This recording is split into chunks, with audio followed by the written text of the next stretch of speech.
and insulted the children that had been abused. Further examination. Assertions that there are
Pascal. You are now rocking with that dude Pascal. We be going wild, Haitian in the building, so original. Got the haters catching feelings. Get your hands up to the ceiling and keep them held high, cause St. Louis isn't ready. Forget about it, goodbye. Hold up, we just saying hi. Five somebody, rise up. Weekdays, catch us live, somebody. Let's go. Good morning, everybody. Good afternoon and good evening. Yeah, welcome to the Pascal Show. Hope you guys all doing well out there. Hope this show finds you in great spirits, because another day above the dirt is always a blessing, y'all. Woo-wee! I missed y'all yesterday. I missed y'all. Real talk. I did. No lie. I did. I was like, man, I want to get on here and start talking, chopping it up with y'all, so on and so forth. But I didn't have time. I really didn't have any time. I wish I did, though. Yesterday was just slammed, okay? A lot of things, a lot of coals in the fire, a lot of logs in the fire, I guess. A lot of logs in the fire, a lot of things percolating right now. One day I'll explain it all. One day it'll all make sense, I promise, okay? But nonetheless, welcome to the Pascal Show. Happy morning, happy afternoon, and happy evening to every single last one of y'all. I hope this show finds you in good spirits, really. You know, hopefully you guys are all good. So we got a lot going on today, so it's going to be a multi-realms Lord of the Rings in it. We Lord of the Rings in it again, guys, okay? So we're going We're going to be going through a multitude of different things today. All right, just so you know. So please do me a favor, before we get into everything, hit that like button down below, crush a do-to-do. Hit that reaction button if you're watching on these other platforms. If you are on these other platforms like Facebook, X/Twitter, Instagram, TikTok, Rumble, Twitch, Kick, we on all them mugs. So make sure you hit that follow button, please and thank you. Just go ahead and tap it. Just tap that follow button. Tap that follow, okay? Don't forget to subscribe right here on my YouTube channel, right here on my main YouTube channel. Go to my second channel, The Pascal Show Clips. Subscribe over there as well. Hit that notification bell. Set it to all so you know whenever I go live, whenever I upload, because it is random, at least for this month. It's going to be a very random month, unfortunately.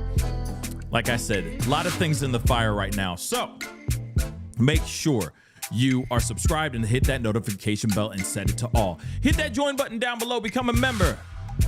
Support the channel if you can. Become a member of the family. Hit that join button. Become a member. Join the membership, okay? Or you can support even further by going and checking out my Patreon, patreon.com/thepascalshow. Go ahead and check it out over there, dag nabbit. We got some really great stuff over there too. And of course, if you want to support even further, check out pascalmerch.com. pascalmerch.com, we got some really great stuff over there. So go check it out, pascalmerch.com. Anyway, let's get it in. Let's get this conversation going. Hopefully you guys are doing well. Like I said before, hopefully you guys are well. Now, in about 8 minutes or so, D4vd is supposed to be in court today for a status conference. Now, we're going to be looking into that and talking about that as well. It's very interesting. Obviously, there's some Hantavirus stuff going on.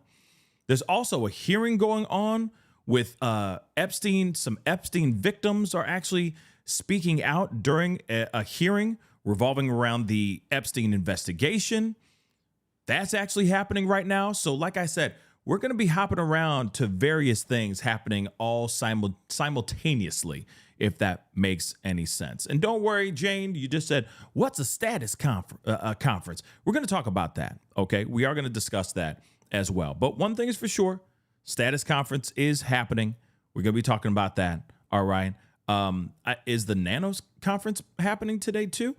Bad Ash? I don't know. That's a good question. I'm going to have to look into that because that would be news to me as well. All right. But nonetheless, I missed you guys. Happy belated, hella belated Mother's Day to every last one of you mothers and you mother lovers out there, because there's a lot of mother lovers. You better be loving your mothers, but then also loving your that makes no sense. We gonna scratch that. Yeah, we gonna scratch that. Yeah. Happy Mother's Day, everybody. Okay. Happy belated. I didn't get a chance to get on social media and say anything on Sunday, but I hope it was wonderful. All right. The mamas usually get the good stuff. You see what I'm saying? Y'all get the dinners and the the fathers, we just get ties and tube socks. Don't get it twisted. We need tube socks. Okay? Because for a fact your husband right now or your baby daddy still rocking them same old tube socks that like have the big toe, and possibly now it's developed like the pinky toe sticking out both sides of the damn tube sock that he should have thrown away a long ass time ago. Yeah. So we could take the tube socks. Real talk. We could take them. We can. Even boxers. But that's all we get. That's all we get. And then then this is what's wild. Then we do you guys go, okay, we gonna do a cookout. And it's like, I bet. And then guess who's the one doing the cooking? Yeah, so daddy doesn't get to sit down with that beer and watch the game and kick his feet up. No, he's over the hot grill, grilling, sweating his balls off wearing the tube socks with the feet, with the toes sticking out on either side of the damn sock, wearing like 10-year-old slides outside on his patio, still drinking the beer, but now he's perspirating all over the barbecue grill that he thought he was not going to touch it all that day. Ain't that about to shut your mouth?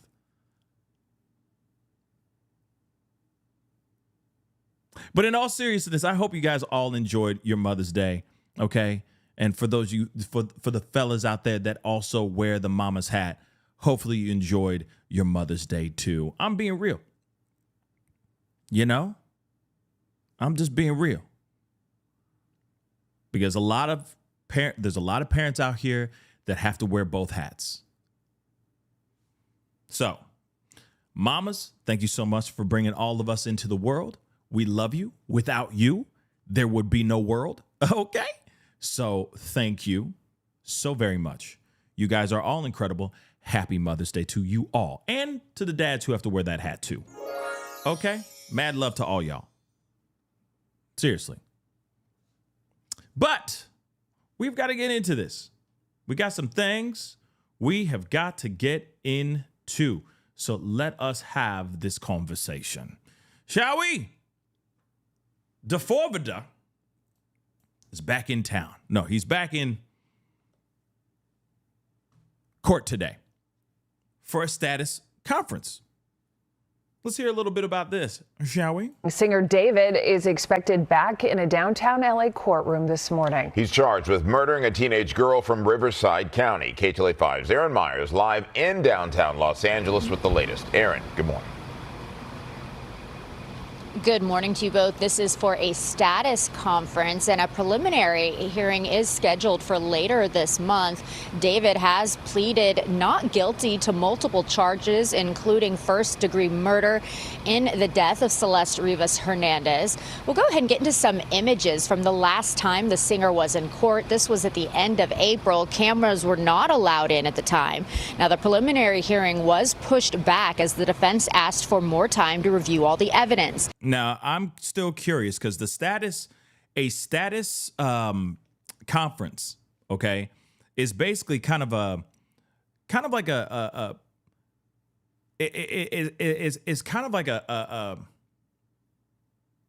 update. How are we doing so far? Where do we need to be at? Will we be able to, will you guys be able to meet the deadlines that need to be made? Yeah, Surf and Sunshine. Basically, it is a straight up check-in. Just being like, how we doing? I know you guys got 40 terabytes of content that you have to look at. How's that going? Do you need more time? Because at the end of this month, they're supposed to be having their preliminary hearing to get things on and popping from this point on, right? To get this trial happening. But they could literally go into this status conference and basically say, we are still not done. We still need time. We haven't had any, an opportunity to get things, locked in and on and popping. We still haven't gone through all 40 terabytes of content, and we still need more time, so on and so forth. So this status conference is basically just a straight up, as Surf and Sunshine just brilliantly said, it is a straight up check-in to see how everything is going. And here's the thing. Anything's possible. They could walk in and go, we are fully prepared. We are ready to have this situation. We're ready to have this trial or this preliminary hearing on the 26th, if my memory is correct. The 26th of May, we are ready to get this on and going, right? That could very well be it. But then again, it may not. They may walk in and say, we need a whole lot more time. We are not prepared. We are still we're still looking through all the evidence.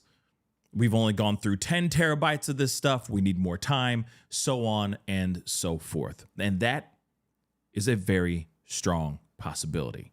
Now, we'll see what happens in here. There is going to be coverage. People in there, of course, I'm sure standing in line, trying to get into the room for this trial or for this status conference to see what is going to be said inside the courtroom. If there are transcripts that are put out, then we will read those and talk about those as well. So this is what the status conference is all about. Just kind of hey, how are we doing? Where are we at? Are you guys ready? Is both prosecution and defense ready to go into this preliminary hearing on the 26th? So today is a pretty big deal because there's still a possibility that they could push for a continuance.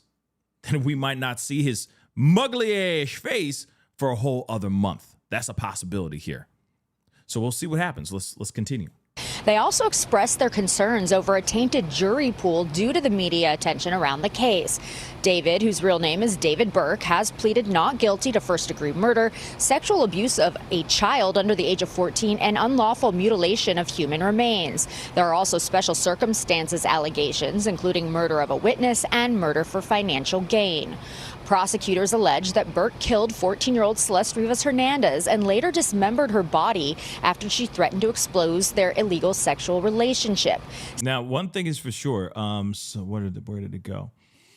No, that's not it. Where did it go? Yeah, I plead the fifth. Thank you so much for the question. Even if David doesn't want a continuance, I mean, at the end of the day, it's really up to his team. Think about that. It's up to his team. Think about his team.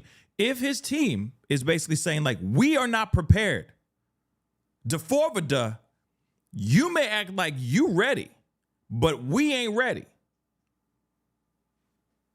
I get it. He's probably dropping some serious coin on these attorneys for however long he has this money, because I'm sure he's going to be bleeding out money here very, very soon. He's going to run out of money at some point. And we'll see if his defense actually sticks around, because the money is everything. Let's just keep it a bean. But if he says, no, I don't want to continue, that's not, his team is going to want to win.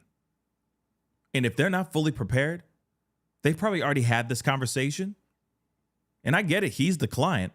He's the one paying the bills.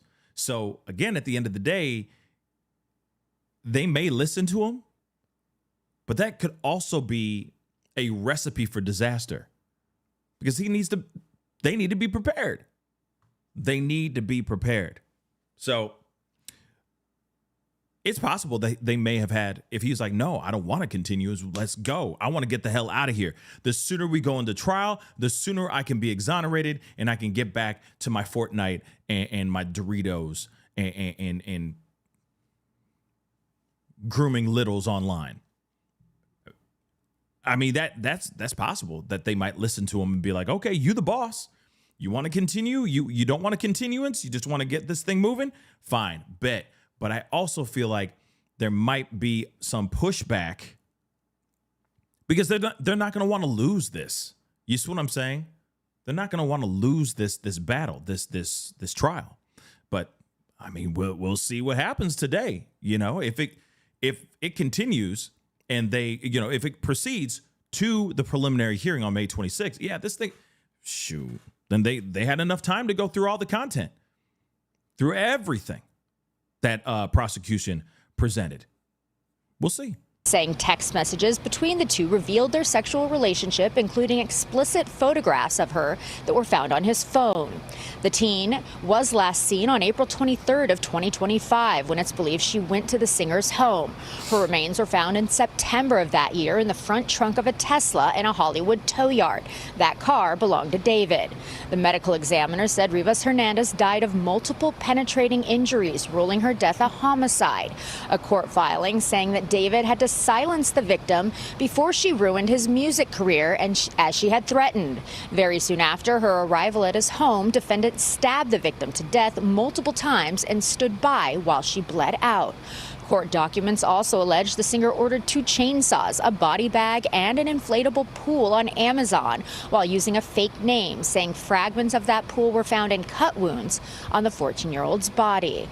Now back here live, today's hearing is scheduled for 8:30 8:30 this morning. As for that preliminary hearing, it is set for May 26th. At this time, the district attorney's office has not decided if they will seek the death penalty. Reporting. Yeah, so it's still pending on if they're going for the DP, if he's going to be seeing Mr. Sparky. We'll see about that, though. We will definitely see about that.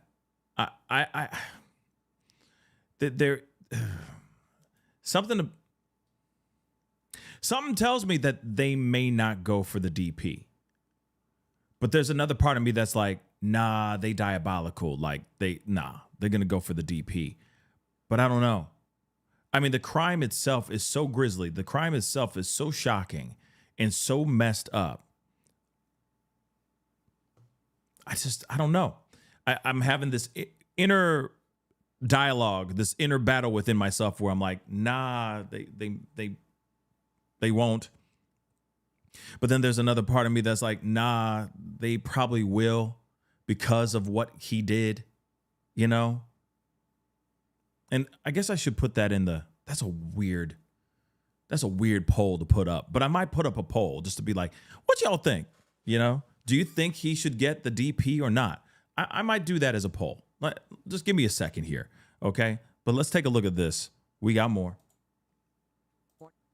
His murder case. Now, he is charged with killing an Inland Empire teenager, dismembering her, and then putting her in the trunk of his Tesla. NBC4's Lauren Coronado is live outside the courthouse in downtown LA. So, Lauren, this is a gruesome case that the prosecution is laying out. Lynette, good morning. Yes, a lot of disturbing details here. Now, this morning's hearing is what they call a status conference hearing. So this is really going to give the opportunity for the attorneys and the judge to make sure that this case is on track. So they're going to make sure that they set deadlines. They're really looking at the progress of the case. Now, let's go back to the last time we saw the singer in court. These are sketches just last month. You see the singer, whose legal name is David Burke, shackled and wearing jail clothes. Prosecutors are accusing the 21-year-old of attempting to cover his tracks before 14-year-old Celeste Rivas Hernandez's dismembered body was found in his car. According to prosecutors, text messages reveal the murder stemmed from an argument between Burke and Rivas Hernandez, claiming Rivas Hernandez threatened to expose their sexual relationship in an effort to destroy Burke's rising singing career. The next day, prosecutors say Rivas Hernandez's phone went silent after she went to Burke's Hollywood Hills home. The prosecution preliminary hearing memo also alleges Burke purchased tools online for the murder. LA County District Attorney Nathan Hochman filed 7 criminal charges against Burke, including murder.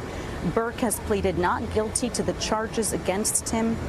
His team claims his innocence. Now, today's status conference hearing is scheduled for this morning. As far as the preliminary hearing, that's scheduled for later this afternoon. Of course, we'll be there for both of them. We'll continue to keep you posted on the latest developments after this morning's hearing. Yeah, we'll see about that. We'll see what's going on. Here's the thing, off camera here really quick. I may just pull it up so you guys can see this too. But there is to be, let me just pull this up. Show that to you real quick. So allegedly they are saying, and this is just from Lauren Conlon, obviously she's been heavy into this situation. Okay. There's an update as well. So LA Mag and of course Taylor Paris. I don't know. Hopefully I'm saying her last name correctly. Apparently she will be the eyes and ears inside the courtroom. Of note, Taylor says the judge has been prompt at prior hearings. So hopefully things begin right on time. This is scheduled to be the last hearing before the obviously we already know about the preliminary hearing that's supposed to be happening on May 26th. All right. So, so they have started. Allegedly, it should have already started by now. Okay. And then she posted about an hour ago that there will be updates about the conference or after the conference today from Taylor and, of course, LA Mag. Of course, we'll be checking it out to see if there's any updates on that at all. Okay.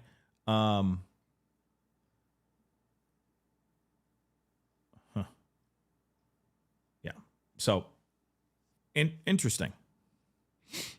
Interesting. Nonetheless, very, very interesting. So we'll be waiting. We'll be waiting to hear about something about that here. Hold on, real quick. Let's see what Megan Cuniff has said, if she said anything.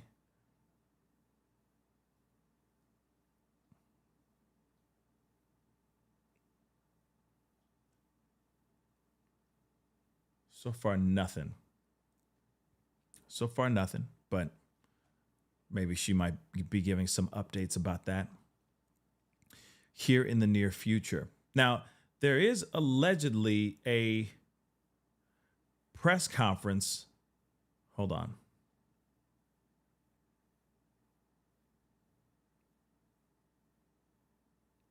Or not a press conference, I'm sorry. There is a there's a hearing going on with the House Oversight Committee. Survivors are testifying at the actual Epstein survivors are actually testifying at this House Oversight Committee hearing. So I do want to play a little bit of that so you guys can see what's going on. I know it's two different things. I know we're hopping around, but that's just how it is, man. Okay, that's how it be. But I do want to show you guys that because, of course, we have been following the Epstein files, or the lack thereof of the Epstein files, for a while now. And now you got survivors testifying and talking about their gruesome and grisly experience with Epstein. Okay, so I want to share that and show that to you guys here in just a second. One other thing, though, I'm going to share that with y'all. Don't worry, we're going to get into that here in just a second. But I do need to show you.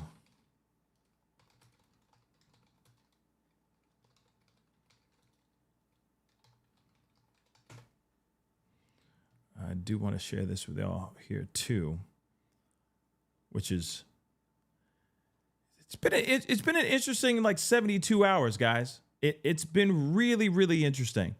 You got updates with the Hantavirus. There's been Americans that are being sent back to America that have been infected, that also some have shown signs, some have not shown signs. It has been a very strange situation. So I do want to discuss with you guys a little bit about this Hantavirus thizang, because it's just getting weird, you know? And here's the thing. There's a question that I have that I'm like, should we be concerned or no? Because the way that the media is coming out with stuff, it's coming off like we should be absolutely terrified right now. The way that the media is doing it, you know? And now the Hantavirus is infecting so many. We should be so worried about the Hantavirus and it infecting so many, you know what I mean? But then you got scientists and experts basically saying, there's nothing to worry about. We ain't got nothing to worry about. Yeah. Then you got Trump being like, it's all under control. We got it all under control. We got it under control. So I'm like, what is it then? Is it a slow news week? Is this a slow news cycle for the news? Like, what in the F is going on here, right? I'm just curious. I'm just curious about it, okay? Kimberly in Japan, thank you so much for being a member for over 42 months. Hey, Pascal and fam, after seeing the manga theory, he's 100% guilty, in my opinion, but I still have a strong feeling we haven't seen the whole story. Oh, damn right. 110% I agree with you, Kimberly, in Japan. I think that there's so much more going on than what meets the eye. There's obviously more to this story, because you got to remember, prosecution doesn't know everything. They don't know everything. They don't know anything yet. All they know is the facts that they were able to unearth during this whole situation, right? During their investigation. What they found in the evidence, they're able to paint a pretty, you know, it's very on the nose storyline, but it's still a very broad storyline. We don't fully know the full dialogue, the conversations that were being had between Celeste and D4vd. We don't know any of that yet. And yes, it is frustrating. Don't get it twisted. It is absolutely frustrating. But I feel that during the trial, and that's if we actually go to trial, y'all. Remember that too. That's if we go to trial. If we go to trial, we're going to learn a whole lot more. Because you got to remember, there are going to be friends, well, you know, people that were his friends that are going to testify. They're going to be witnesses, etc., that are going to be speaking out. And then we're going to find out even more stuff. And let's not forget what prosecution has in their back pocket. They have text messages, y'all. Oh, let's not forget this too. They also tapped his wires, baby, okay?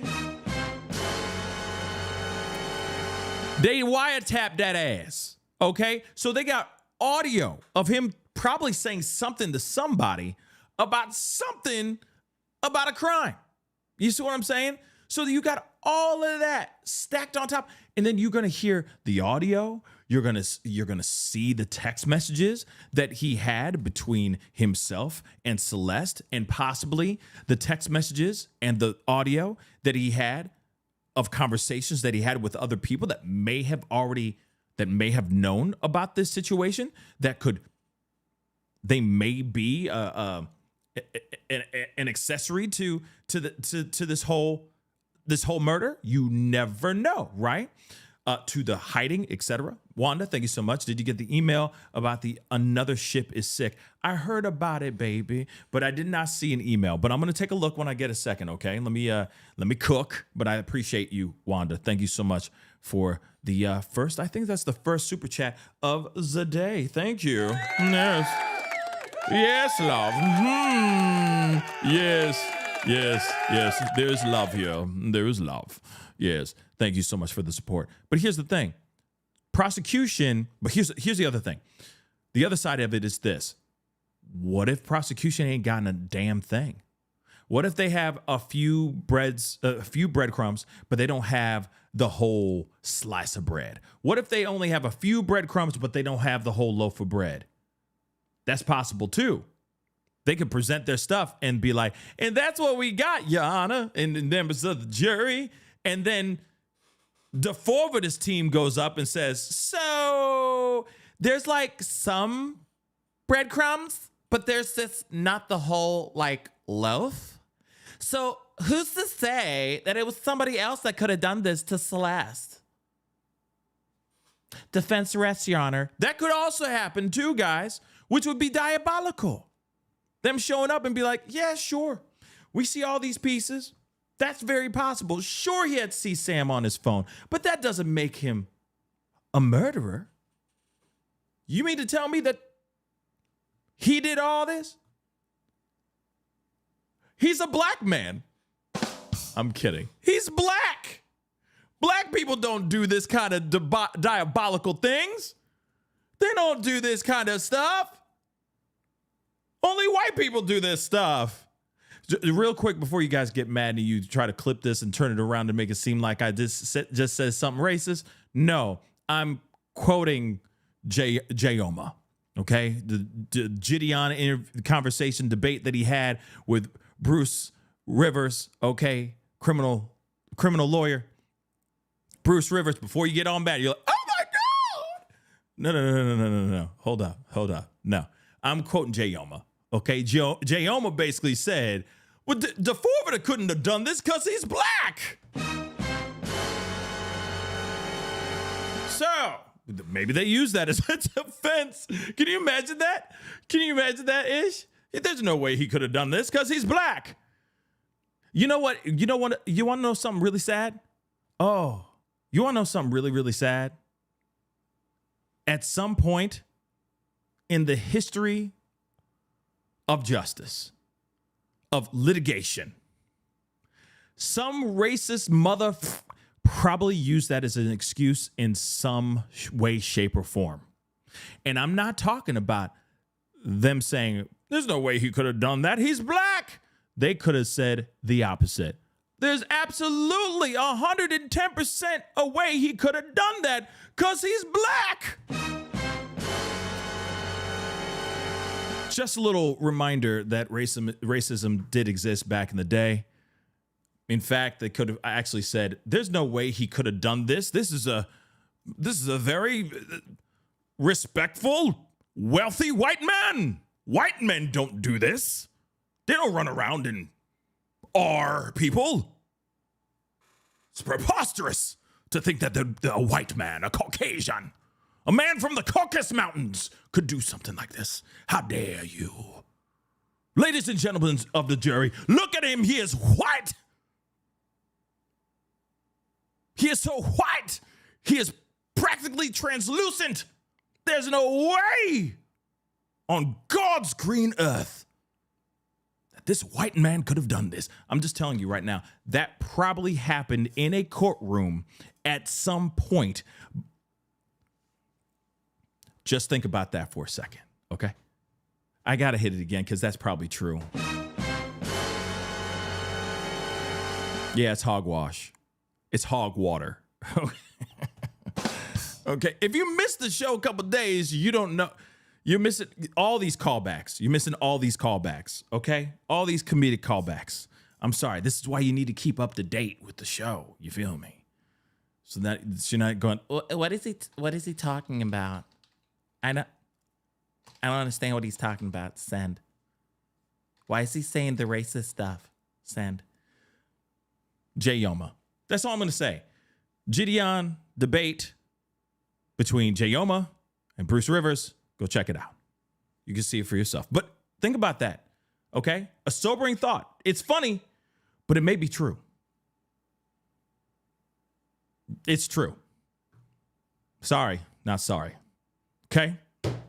But now you got this situation where his defense team could walk through and actually say, you have a couple pieces of information, you got a couple pieces of evidence that could be anybody who could have done this. How are you going to stick this to my client, D4vd? That could also bring reasonable doubt into the minds of the jury. That alone, again, he could be a disturbing, disgusting piece of trash. That is very true because of the CSAM he had it on his phone. But that doesn't automatically mean he raised a knife to this young girl. That's what defense is probably going to be running with. If this actually sees the inside of a courtroom, if he doesn't take a plea deal, which I think he will. There's too much evidence, way too much evidence. Wiretapped him, text messages. He left a massive digital footprint. The content that he had on his phone alone that was between him and her that is ungodly, that is absolutely illegal. The possibility that she was with child, let's not forget that too. That could also be a major motive for why he would want this person to no longer exist. Think about that too. Now I know, how could anyone do that to a pregnant woman? Yes, I get that, 110%, but we're talking about D4vd here. We ain't talking about a good God-fearing American. No, we're talking about D4vd. Do you understand? We're talking about D4vd. It's a completely different, a totally different conversation. Okay? So, let us see if there's any updates in regards to his status. Oh, look at that. New information, love. New information. Shall we check this out? A couple places. Megan, like I said, I was telling you about Megan Cuniff. I figured she was going to say something about this, but we got an update. I just got out of the status conference in David D4vd's Burks, that little piece of trash, his murder case, and can confirm his lawyers are not nearly as blustery as they once were.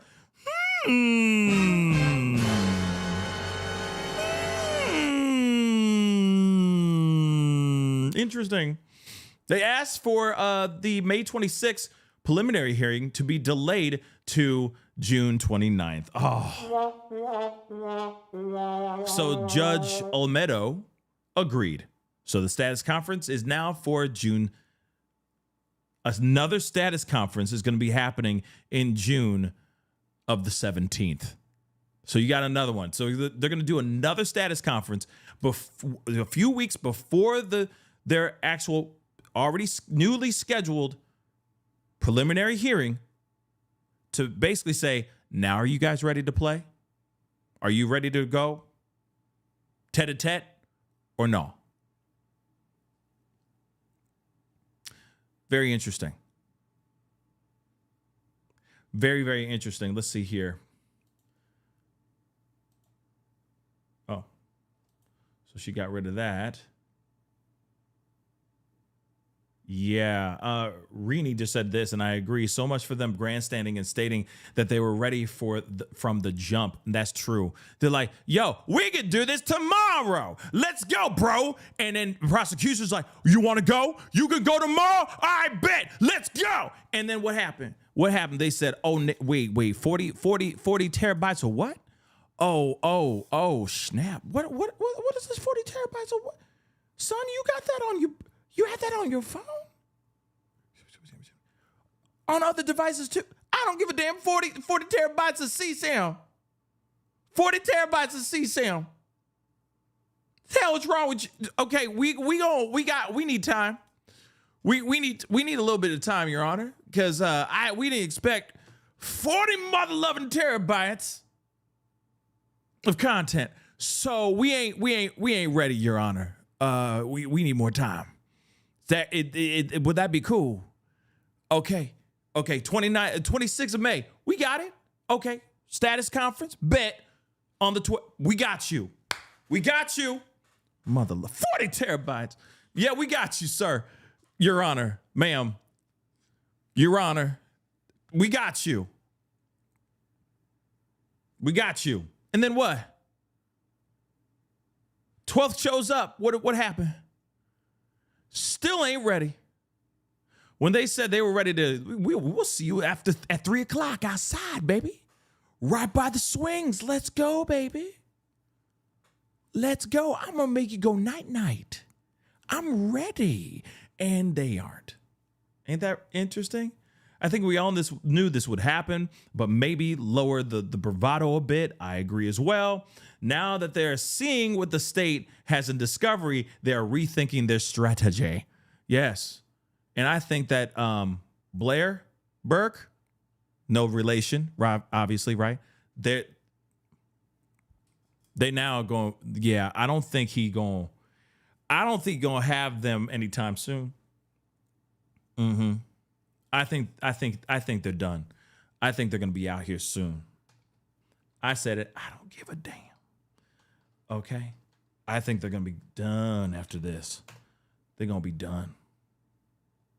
Just wait for it. Because I just don't see them. Singer David Rich.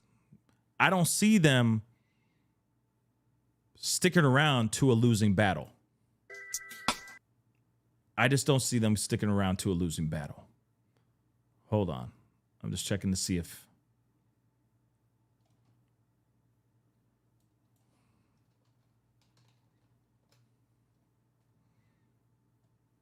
Just seeing if there's any updates. Although there is... Okay, before we go into Epstein stuff, all that, there's a few things. There's still some David stuff that we need to take a look at. So we're gonna look at that stuff here in a second. But man, this is just insane. Hold on.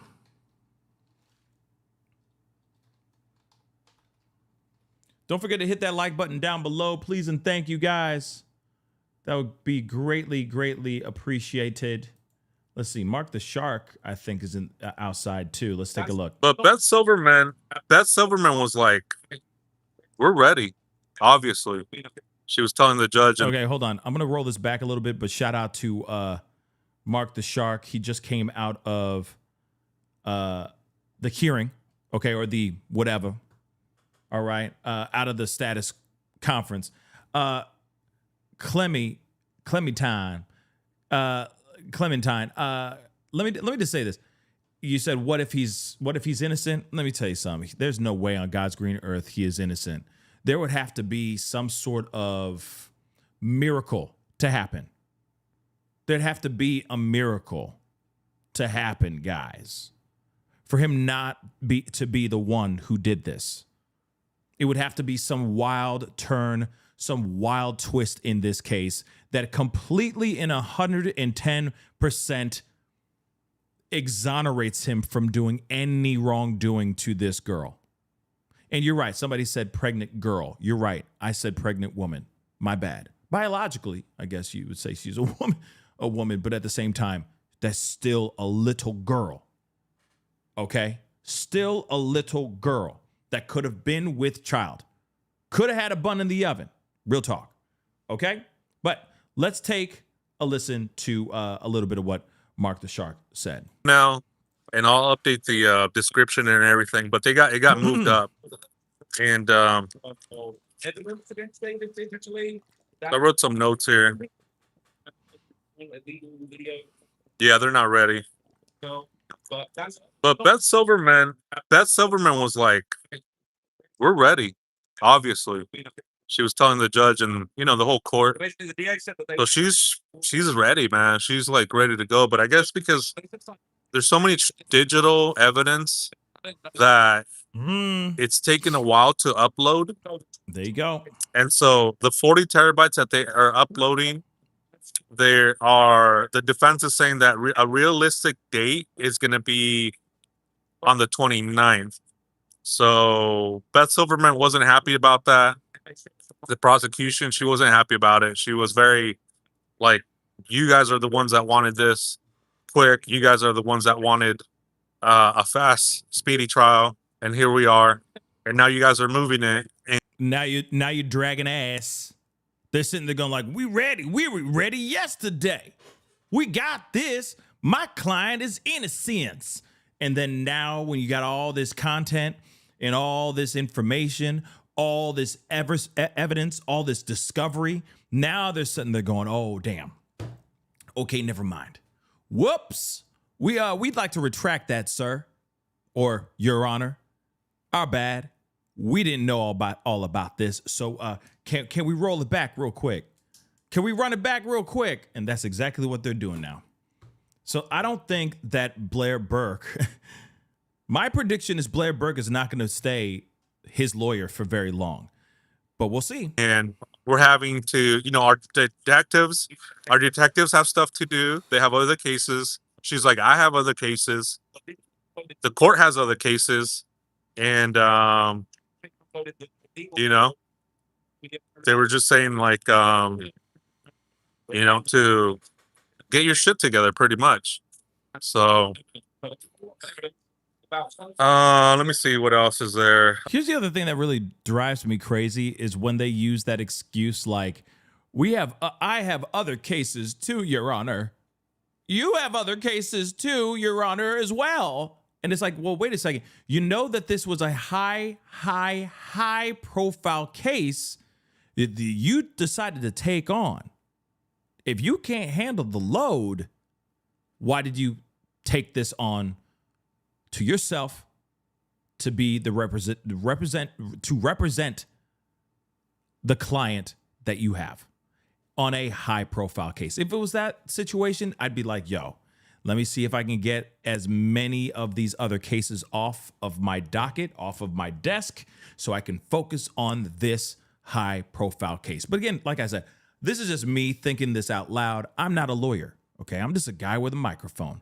But I would assume, huge case like this, you'd bring in the right kind of team. You'd utilize every resource and every bit of your brain energy solely for this particular case. And put those other cases, maybe hand those other cases to other attorneys in your firm.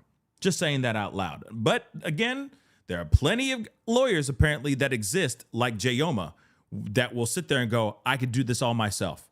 I'll be fine. All I need is my Adderall and my coffee and my Red Bull, and I'm Gucci. And maybe that's what it and maybe that's what's going on, right?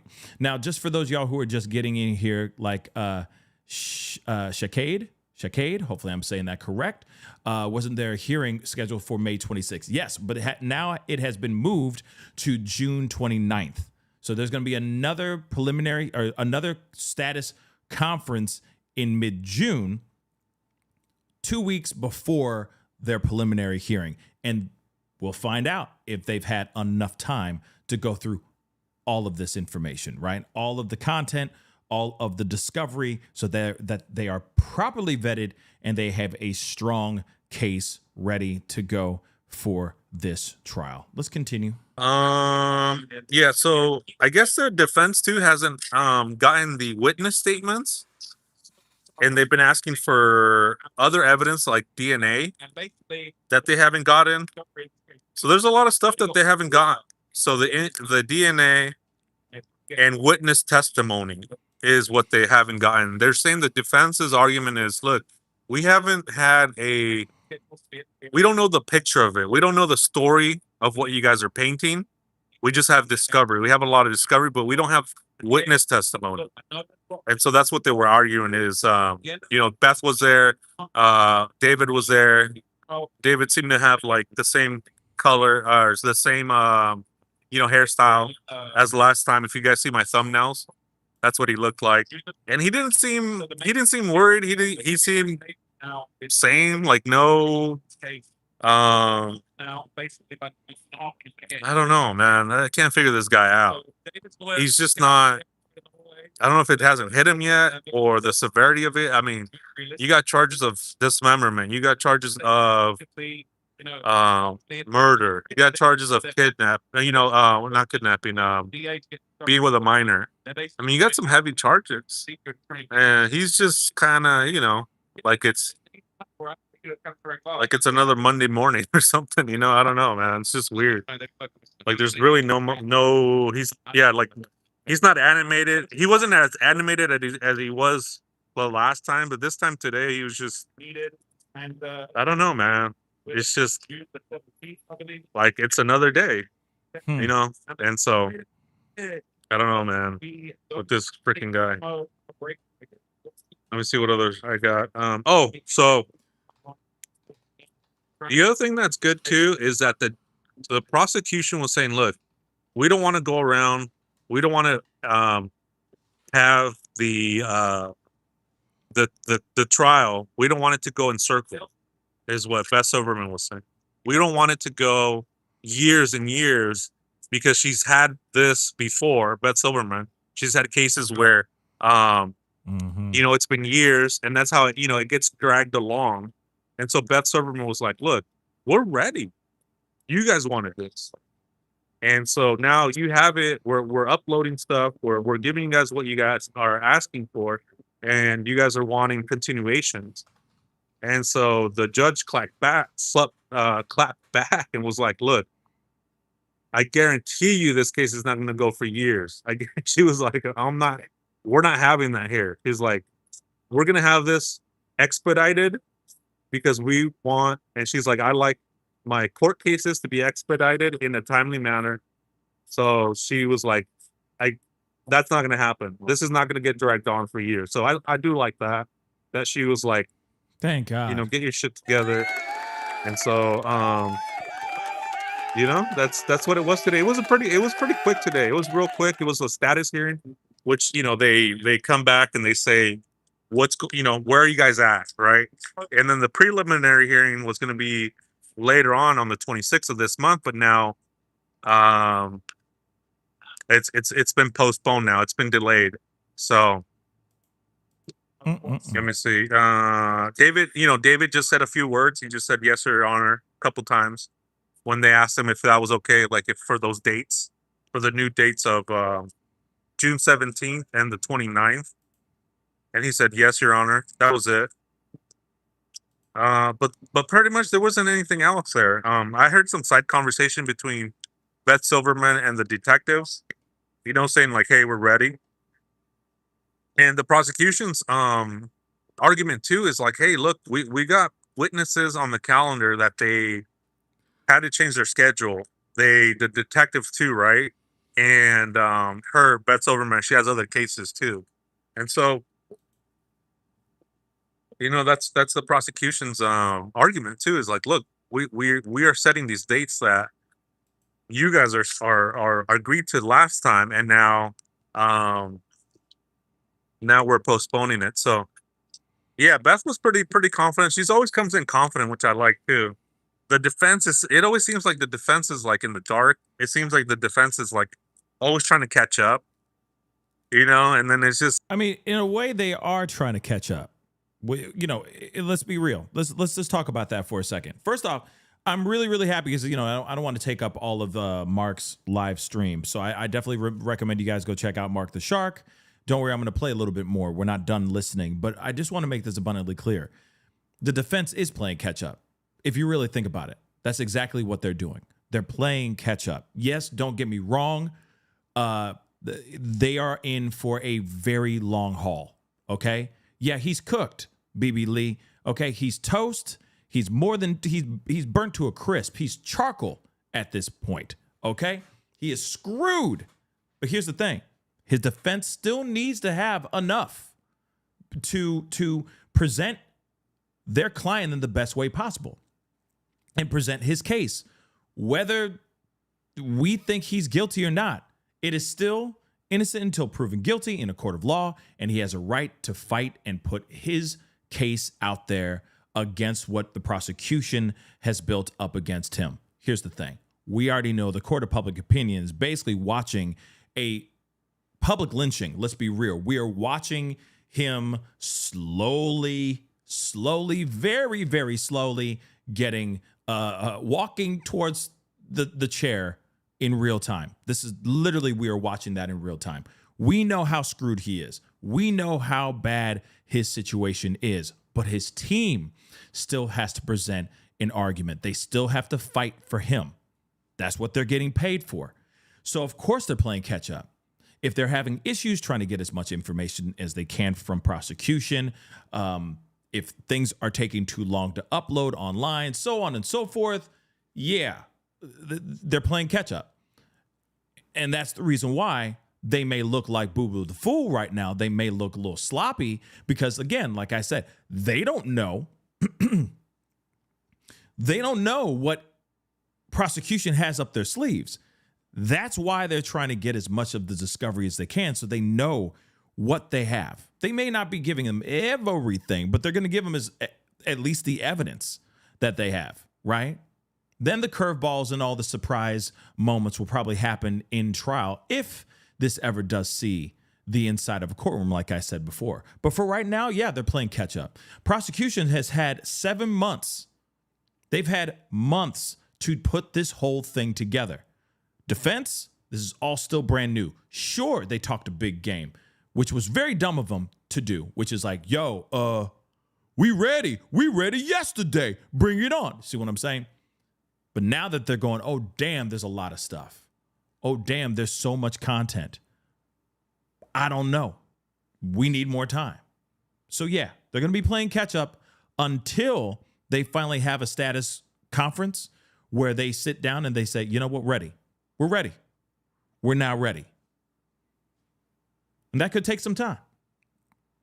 They just need to stop talking out their ass. That's basically what I'm trying to say. They need to stop talking out their ass. And they need to figure out what the hell's going on, because this isn't a boxing match. Unlike what Jayoma said, that Timu lawyer, okay?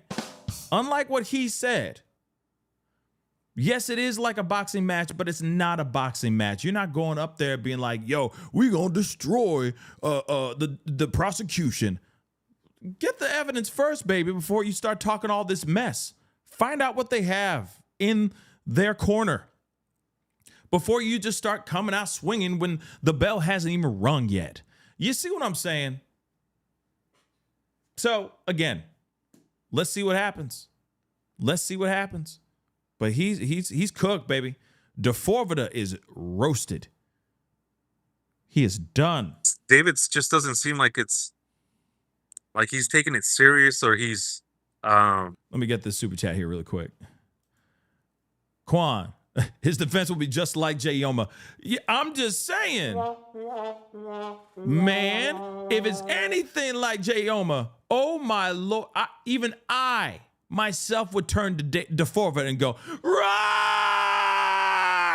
I would tell him to run so hard.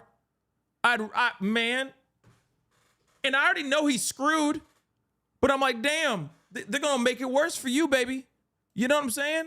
Quan, Timu Lawyer. Yeah, Timu Lawyer. Timu Lawyer.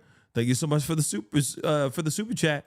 But real talk, I would be like, even though I don't like him, even though I think he guilty as F, they're going to make it. If they don't get their ducks in a row, they're going to make this situation a lot worse for D4vd. Even I myself would be like, oh, run. You know what I mean? Even though he's the villain in the movie, you're still going like, run out the front door. What the hell's wrong with you, man? You know what I mean? Like, you're still screaming, and he the bad guy. But you feel bad for him because you know what I'm saying? Even though he out here in the movie murking everybody, you suddenly just out of nowhere go, oh, damn. Run out the front door. Why don't you run out? Why doesn't anybody run out the front door? Damn. You know what I'm saying? It's that. It's going to be that bad that people are going to be like, oh, stop. The audience will change. Watch. The peanut gallery will suddenly change and be like, stop already. He's had enough. You see what I'm saying? Woo. Yeah, this is going to be a very interesting trial if they don't have their ish together. Like, it hasn't hit him yet, which is, surprising, you know. Here's the other question, too. Sorry for stopping it again, but I got to ask this. Has anybody asked this question yet? Who's actually in the courtroom right now? Is it D4vd? Or is it Itami? Think about that for a second, shall we? Interesting. Considering the charges, Beth. Oh, this was another one too. The one that I Hey, what's up? Yeah, welcome in, guys. Beth also was saying that they have video recordings. That's gonna be interesting. They have evidence of video recordings. I don't know what that means, but she was like, we have video recordings, we have arrest recordings, we have forensic evidence. So I was like, whoa, okay. It seems like they have a lot on this guy. Video recordings, arrest recordings, forensic evidence. Where does the defense go from here, right? So it's gonna be interesting how that preliminary is gonna go, but they did change the dates again. They changed the dates to this is a third date now.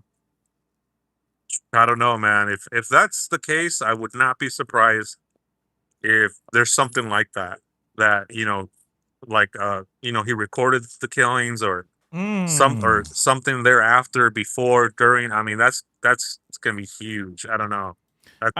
There's already gonna be this. Excuse me. There's a lot of evidence, right? A lot of digital evidence, right, Vlad?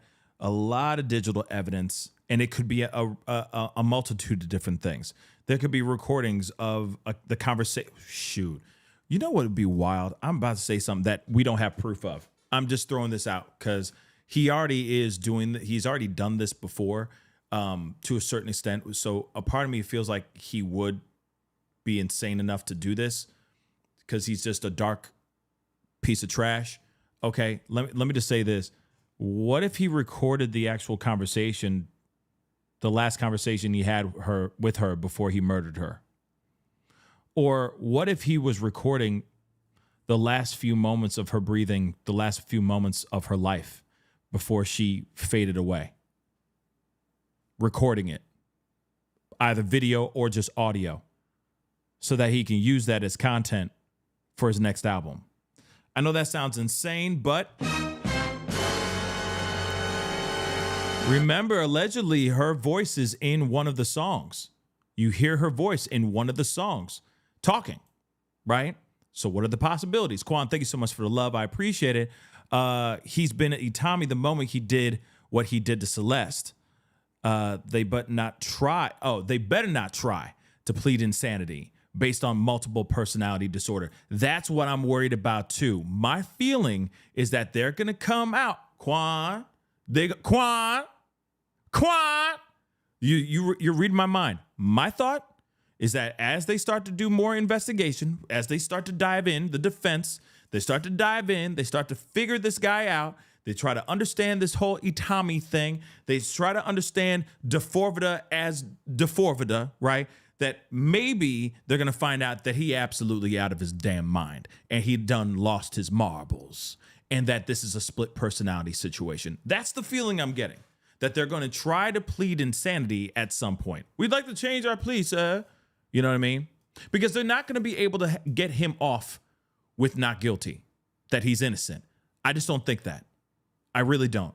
I think prosecution has way too much on their plate. They have way too much stuff stacked against him. So my question is, what are the possibilities of them actually turning to the jury and try to say, yeah, he crazy. That's why. He crazy.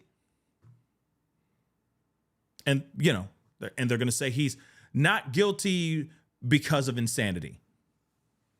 Right? He's so crazy, he believes he's Itami. And maybe the person that's sitting in that courtroom right now is Itami.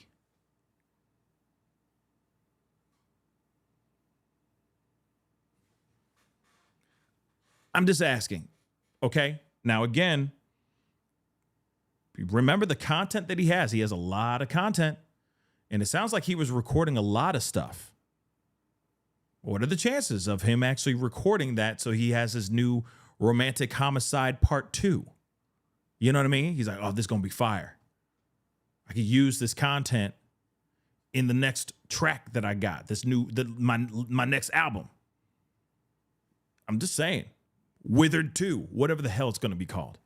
I don't care. You know what I mean? Like, you just never know. You never know. Dude is diabolical. And he was already using recordings of her voice in other tracks. What are the chances? He sounds like he kind of like me. No, I'm not a murderer. Hold up. Hell no. But I'm saying he kind of like a digital hoarder. Like I hold on to a lot of stuff, like digital stuff, because I'm like, you never know if you're gonna need it. You know what I'm saying? Like that's just how my brain works, right? So maybe that's what it is. That he just records everything and just holds on to it because he's like, man, you never know. I might need that. I might need that in like 6 months. You feel me? Once this album drops and it blows up, I can use this for the next thing. This could be inspiration for a whole second thing. You see what I'm saying? You see what I'm saying? So I digress. Let us continue. It's wild. But they did move the dates to June 17th to a status update, and then June 29th for the prelim. So we're gonna come back on the 17th to see, hey, are you guys ready? Are you guys ready to go? And then again, the judge is like, look, we expedite court cases here in my courtroom, and I guarantee you that this will not take years. She's like, I'm not having any of that. This will not take years, she said. So everything's moving pretty quickly considering the stalling tactics, right? About them. And I get it. It's a lot of information. They're not it's just a lot of information. They haven't even had the witness statement. So I get it. And that's the thing too, right? You're supposed to get a fair trial, so that way later on you don't say like, oh, I didn't get a fair trial. No, you have a good lawyer. You have 2 good lawyers, 3 actually, because there was one behind them. So, or 2, and then maybe an assistant. Either way, you have really good lawyers. You're given plenty of time. You wanted it expedited, a speedy trial, which is your right. So I don't want to hear later on, oh, he didn't have a fair trial. Oh, he didn't, have good counsel. No, he has very good counsel. The best money could buy. So let's give this guy a fair trial. And, in the end, we'll see what happens, because That's what happens a lot of the time. Oh, well, he didn't get a fair trial, incompetence, and so not in this case. Not in this case. You have everything. You have everything. You have good lawyers. You have plenty of time. Plus, you wanted to expedite the trial, so that's on you and your lawyers. But yeah, I don't know, man. I think I'm more. Let me go off script a little bit. I think I'm more just disappointed in David as a human, as a human being, because just the lack of. But I guess I don't know. Just this is my opinion. Just the lack of. It seems to me, in my opinion, like the lack of remorse, the lack of animation, right? Like no sadness or something for what he did. It just seems like he's stoic. It's like whatever. Like it's very stoic. It sounds like he's just stoic as all get out. Messi, thank you so much, beautiful Messi Ball, for the super chat. I appreciate it. Research shows people with DID had some sort of child SA themselves. They will have to prove that to prove DID. It's a high bar. Yeah. I mean, I didn't know that fact, but that's interesting. I'm gonna circle back to that here in just a second. Let me get this other super chat before it disappears. JLK, what's up, man? I agree with him taking a plea deal, but I'm confused because him making the music video and selling the merch and etc. was almost like he wanted people to know. What do you think, Pascal? Well, here's the thing. That's a good question too. Let me get to that one here in a second. First and foremost, because I don't remember the acronym for DID is hold on. Let's see. That is dissociative identity disorder. Okay. So it is a severe chronic dissociative mental health condition characterized by the presence of two or more distinct alternating personality states, alters, okay, that control a person's behavior. So he could have DID, Itami, D4vd, Itami, right? Formerly known as a multiple personality disorder, which is what we all know, right? So dissociative identity disorder is like the new school version of the old school term multiple personality disorder, okay? It is a coping mechanism for severe chronic childhood trauma. Now, here's the thing. Something may have happened to him when he was a kid. Sure, they could put him on the stand, or they could bring an expert into the, the actual courtroom and say, oh yeah, they were able to analyze this guy, and we understand that X, Y, and Z, he has this, that, and the third, right? He has DID, so on and so forth. But that still does not change the fact that he actually did this. Sure, it shows that, okay, maybe he has a multiple personality disorder. That is a possibility, but at the same time, they would have to prove that he was not there mentally when this other personality, for example, Itami, came in and did this unthinkable thing to Celeste. That is still something that they could bring to the table, but that's if they go down that route. They may not even see that. He just may be a straight up sociopathic sicko. That could literally just be what it is. But whenever I think of Itami, that's why in my mind, I'm like, what if he did have a second personality? What if he does have DID? What if he does have a multiple personality disorder? What if? And that what we're seeing in court, given the fact that he's so stoic and he doesn't give a damn, what if that is that other personality? Or you never know. He could literally be doing a primal fearing on his defense team and on the court. Straight up. He could be pulling up a primal fear. Straight up. He could be Edward Norton in our asses. Okay? He could straight up be pulling up the Edward Nortons. And his lawyer is the Richard Gere.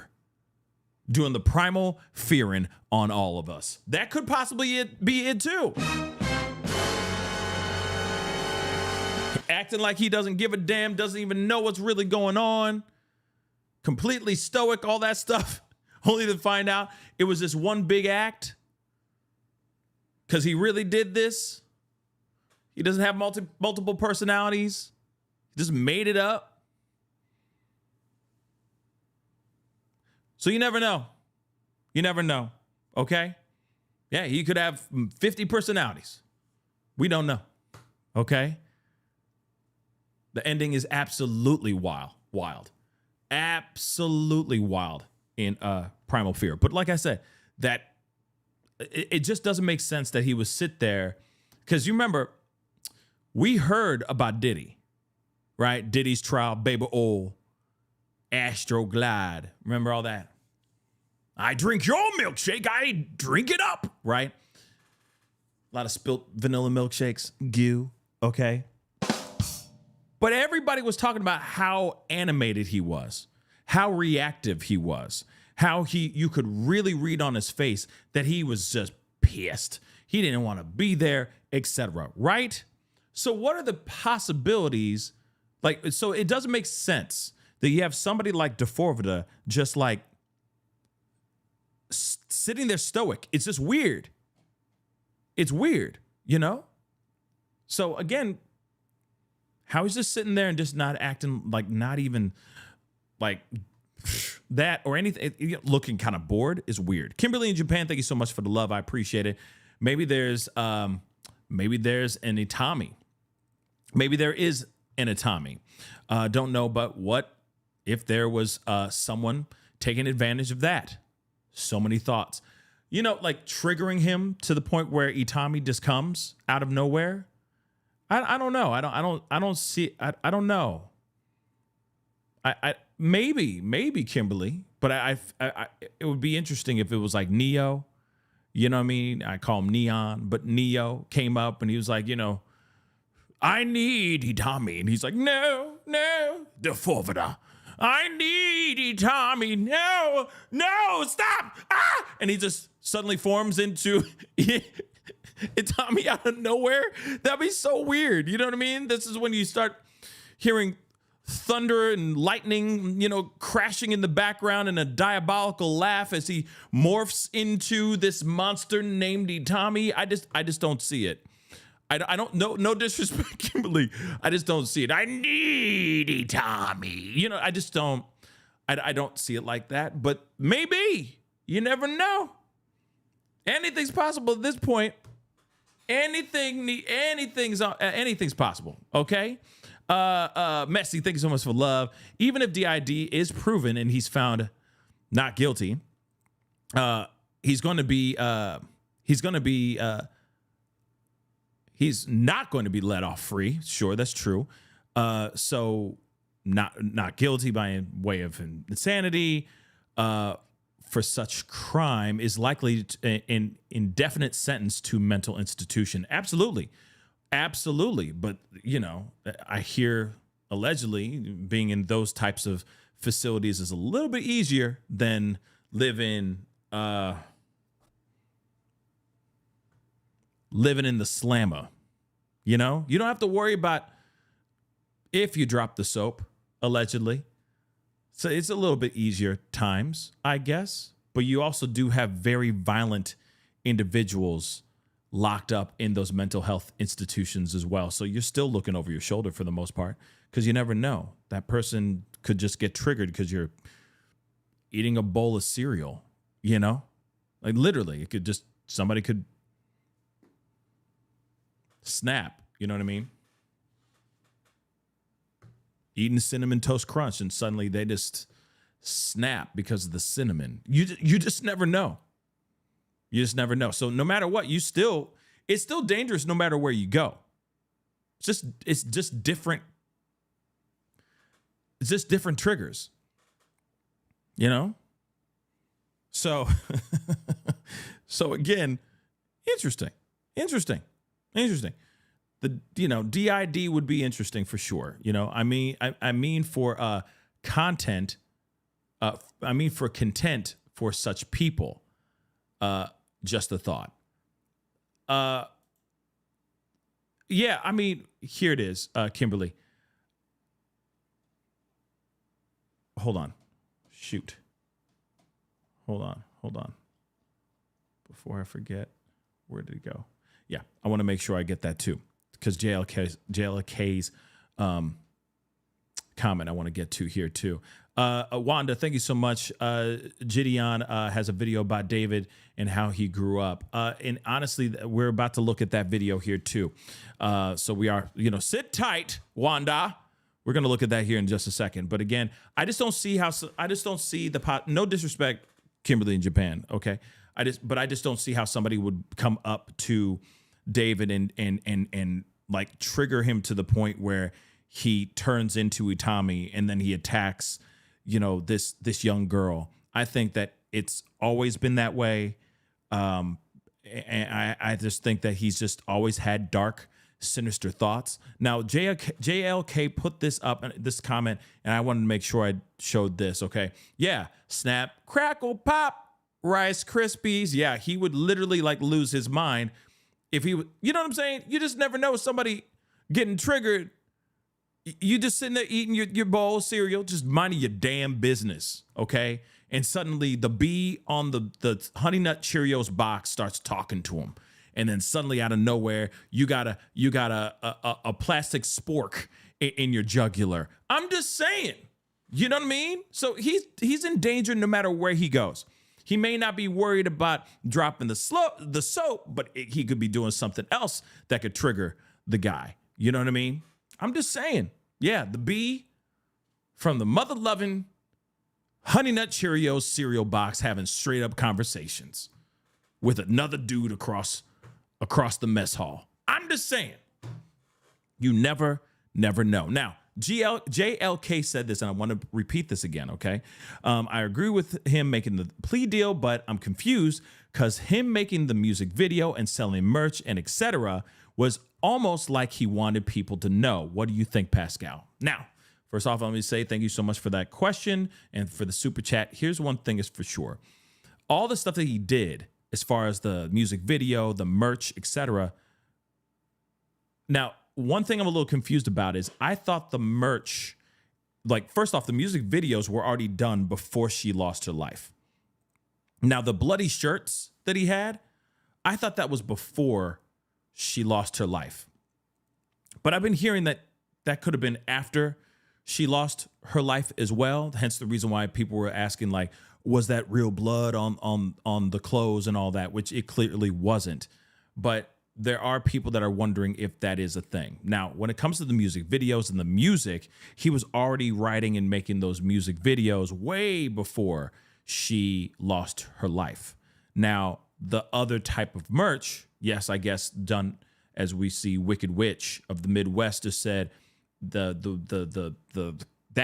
merch was done after. Very interesting. Clearly, there's something there.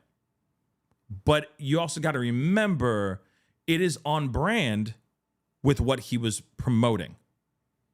You see what I'm saying? Okay, let me explain. Now, I hate to use this guy, but he's the only example I can think of right now. And I know there's a lot of controversy floating around this particular individual, but let's talk about Marilyn Manson really quick. Marilyn Manson has been accused of doing some really, really bad things, okay? Let's just be real. He's been accused of a lot of really bad things. Now, a lot of people believe the victims, especially his ex-wife, because of what the ex-wife, what the people have said.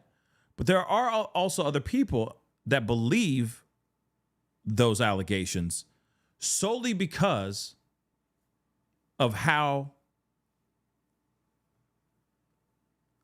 he is he presents himself, his branding. Marilyn Manson is a pretty dark individual. At least his music and his persona that he puts out here in the streets. You never know. He could be at home all day long wearing pastel colors, pink, yellow and crocheting and drinking tea, and he's doing yoga, and he smells like patchouli, and he's just one with the land and the world. You never know. Behind closed doors, he could be just a happy-go-lucky guy that just loves to play chess and read the Bible. You never know. Okay? Hardcore Christian. You never know. But here's the thing. The art that he has put out there, that he has presented himself as, is very, very intense and very dark.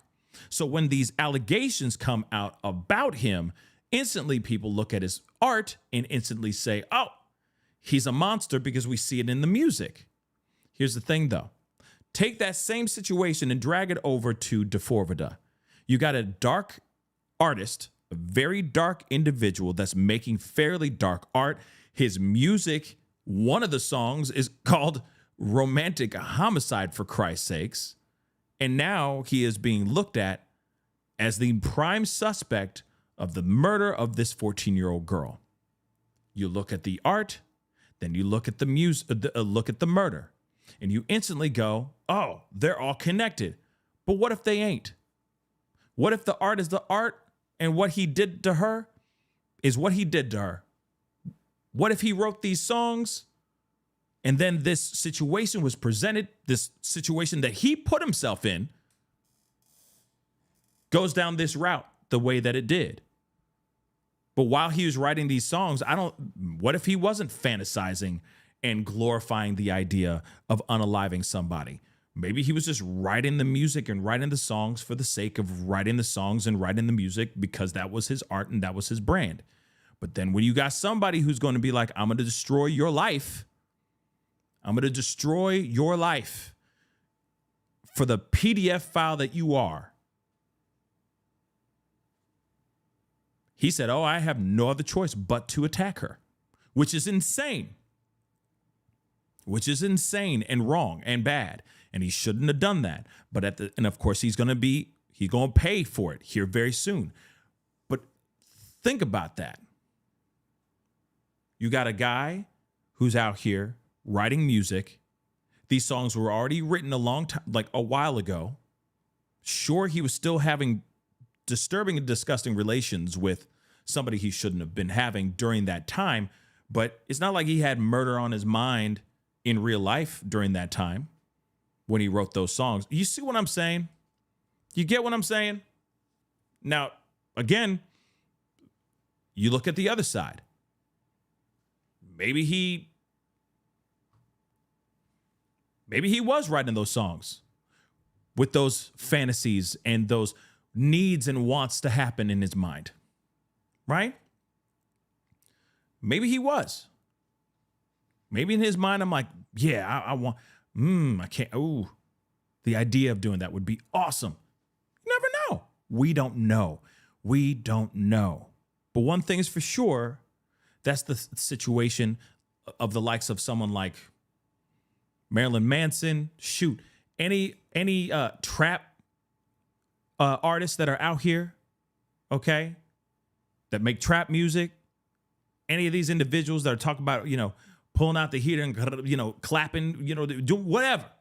All those things, you can't automatically go, oh, okay, that particular rap artist, that goes by three different letters, three different, like, two letters in a number, and he talking about going down the street and busting a cap on somebody over here.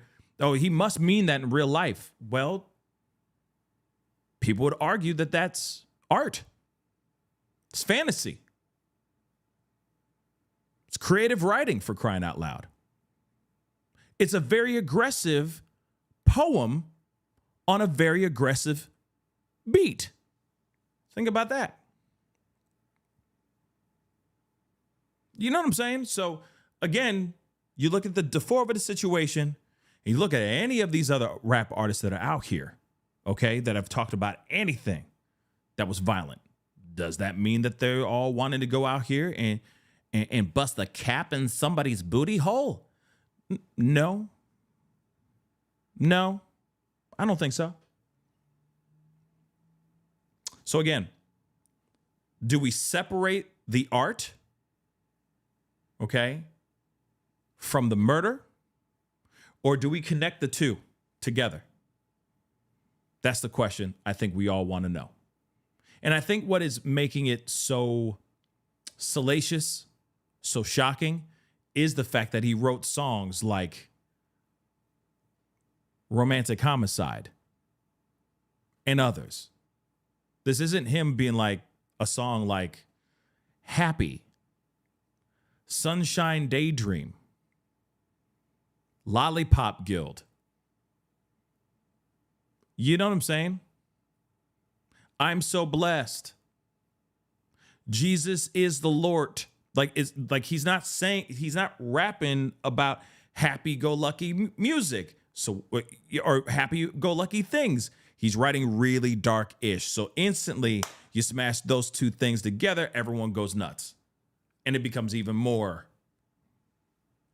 salacious. And brings in clicks and views and articles for days. You see what I'm saying? So again, that's the question I think everybody should be asking themselves. Is this connected? I know somebody just said, Ruby just said, it's all connected. But what if it's not? Like, you really think that while he was writing, let's just talk about it for a second. You really think that while he was writing Romantic Homicide and I Don't Care, whatever the hell that song is, right? You really think while he was writing that, he was thinking in his mind, this is what I'm going to do to Celeste. Months, if not several months, if not maybe I don't know how long it took him to write this, to make this album, but you really think that while he's writing this, he's penning it down. He's literally thinking, boom, this is exactly what I'm about to do to her. I don't know. I don't see it like that. With all due respect, I don't see it like that. I just don't. But again, I could be absolutely 110% wrong. I'm not in his head. Itami is. You see what I'm saying?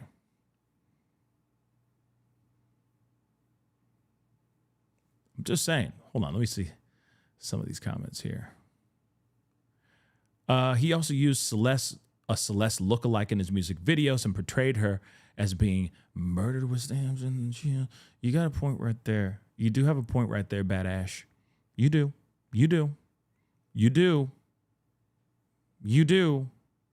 But here's the thing, though. They will most likely present all of that in court. Prosecution will. They probably will. They probably will be like, yo, this dude right here, this dude right here, as he's writing all these songs and all that, she was his muse.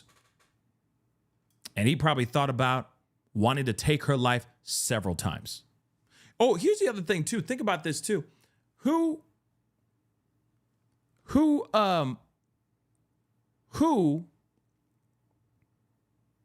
what?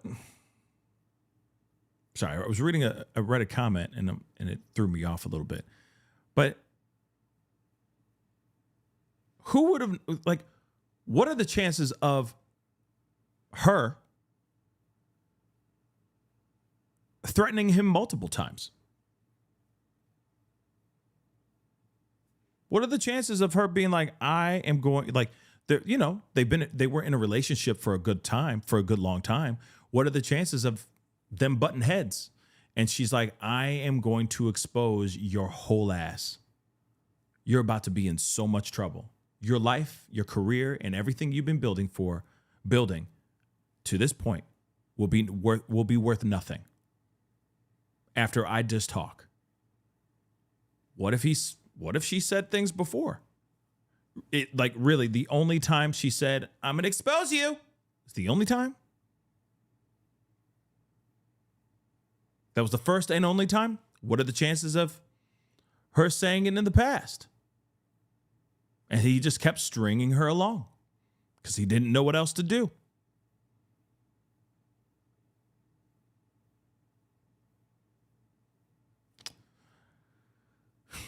Something to think about. Something definitely to think about, okay? And of course, the question still remains. Did her parents really know? Did they not know? What happened? What be happening in this mug, right? We still don't know. What happened to his friends? What happened to all of his friends? Where they at? What happened to them though too? Real talk. Where they be? What happened? Did they know at all? I forgot. Let me show you guys this too. Because allegedly, before we go into that video, there is something that apparently happened, which I think is very interesting too. Old footage from a stream. Remember that stream where he's like, hey man, sorry guys for the stench. I took a dookie about 2 hours ago. And then homegirl here with the white shirt, I think her name is Sakura. She says, oh, don't worry, I took a dookie in here too, just a little bit ago. And he's like, all right, bet. All right, fam. All right, twin, right? So this is the same stream. This is the same stream. So there's old footage from a stream that's going viral where you can hear D4vd apparently in the background talking about Celeste. Time out though. The question is he really talking about Celeste or is he talking about the other Celeste? Okay. And then of course, from this post, they say he's definitely cooked for what he says. So let's take a look at this. Let's take a look at this really quick. And then of course, we're going to look at this video too. All right. So let's take a listen.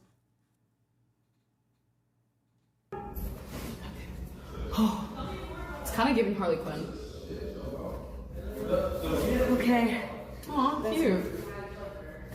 I like it. And then, wait. Hold on. It's crazy because here's the thing.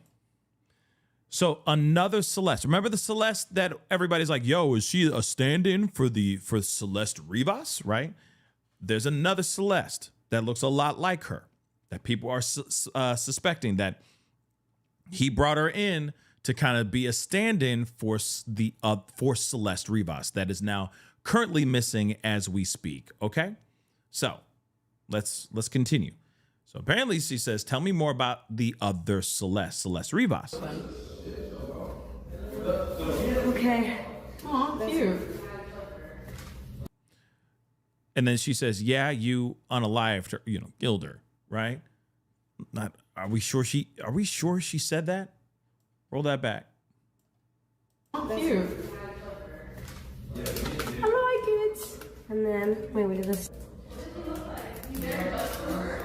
Where's the body glitter? We gotta be USA now. Where's the body glitter from Claire's? Bro, body glitter from Claire's.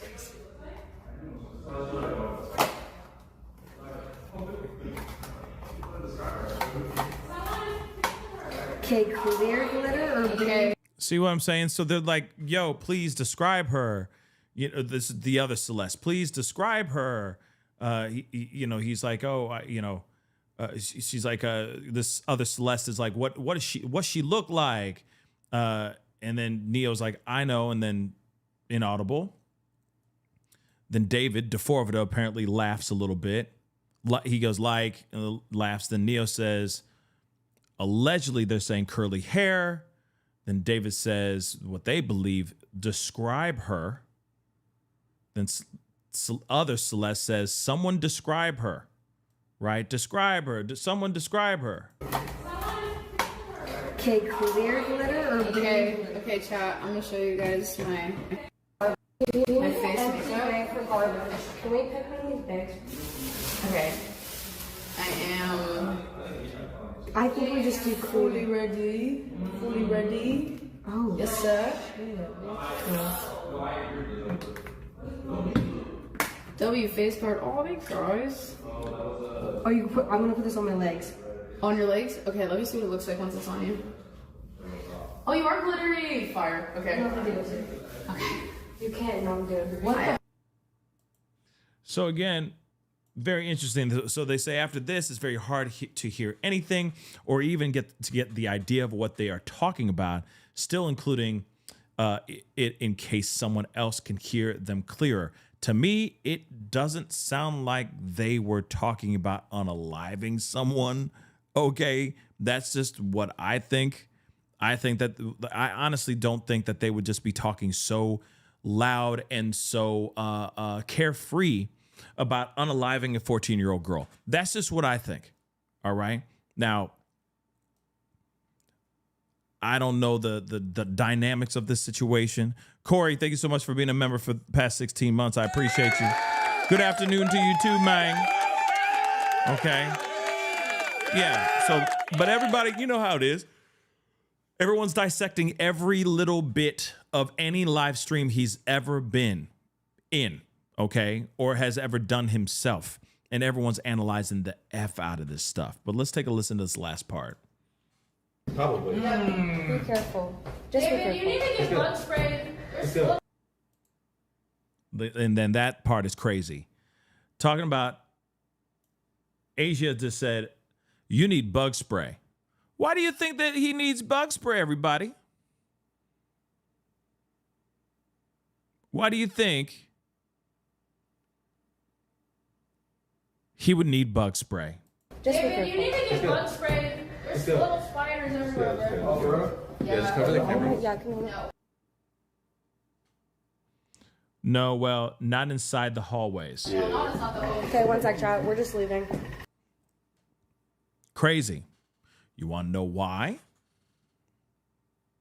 You want to know why they need bug spray? Because of the mother-loving insects that are flying all around his car that's inside the garage underneath the, by the bathroom in which they were in there, in which they were just in previously. That's how disgusting that is. That's how messed up it is. Okay. So, okay. Again, yes. Decay. Absolutely. So that's the reason why they wanted that. Now, hold on. Let me see this. Hold on. Let's take a look at this. Look at this. So yeah, the bug spray is a big problem. So for anyone who asked, how do we know it was those three allegedly talking about Celeste Rivas? Here it is. Oh, yeah. So here is older Celeste right here. Okay. Then you got, of course, Neo. And then you got D4vd in his bathtub. Why you did Okay, could someone grab me a margarita? A canned one? Yeah. Okay, I was like, how the fuck else are you getting a fucking margarita? Yeah, they have canned margaritas. Okay, canned margarita. Yes, please. Canned margarita. Canned margarita. Thank you, David. Oh my god. Fuck, I hope the server survives the mountains. If it doesn't, then R.I.P. So Neo and older Celeste come back to give Asia her drink, then walk back out to David. What? Yes, we're putting on some face stickers. USA. Oh. It's kind of giving Harley Quinn. Okay. Aw, cute. I like it. To me, it sounds like, yeah, you talked to her. That's what it sounds like. Not, yeah, you killed her. But again, then we're back at the top of this conversation all over again. Again, like I said, it is a very strange situation. Somebody else said, Sakura saying, where's the body glitter, and laughing while she's hearing this conversation in the background. Everyone needs to be jailed immediately. I mean, here's the thing. They may not have been paying attention to the conversation in the background. And God only knows what's actually being said in the background. That background could have been something completely different. They could have been talking about, given the fact that she wasn't around, maybe he was just telling the story of why she wasn't around. You see what I'm saying? Like, that is a possibility. The other Celeste may have been like, yo, where's Celeste? Where's she been? Have you talked to her? Have you seen her? Blah, blah, blah. And he was just lying, making ish up for the sake of making ish up. That is very, very possible. Okay. But again, what sucks is that we're not there. Like, we're not in the room. We can't hear what's being said. So all we can do is speculate, right? But let us move on. We were going to look at this video, so we're going to take a look. Okay. Probably not going to play the whole doggone thing. All right. But I am interested to see what this guy has put out. People have been talking about this for a minute. And so we're finally taking a look. Please do me a favor, though, guys. Hit that like button down below. Can we get it to 1K? Okay, we got a bunch of people in here. I appreciate all y'all for being in the conversation, being here, a part of this. Please do me a solid. Hit that like, okay? Don't forget to hit that subscribe button. Subscribe, baby. Please make sure you subscribed. And let's get it on and popping, shall we? Peak of his career. He dropped a high-charting debut album, he had millions of social media followers, and was significantly wealthy for a man only 20 years old. However, in September of 2025, detectives discovered the body of a 14-year-old girl that had been missing for months, Celeste Rivas Hernandez, in the trunk of his Tesla, decomposed, dismembered, and abandoned. And for months, people debated on whether they believed that this innocent-looking, clean-shaven young man with a melodic voice could do the things he'd been accused of.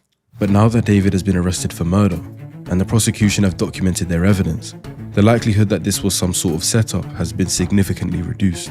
It became evidenced that David had a physical relationship with Celeste while she was still a child, and when they broke up and she allegedly threatened to expose the relationship to ruin his career, the prosecution believed he took matters into his own hands to protect what he'd built.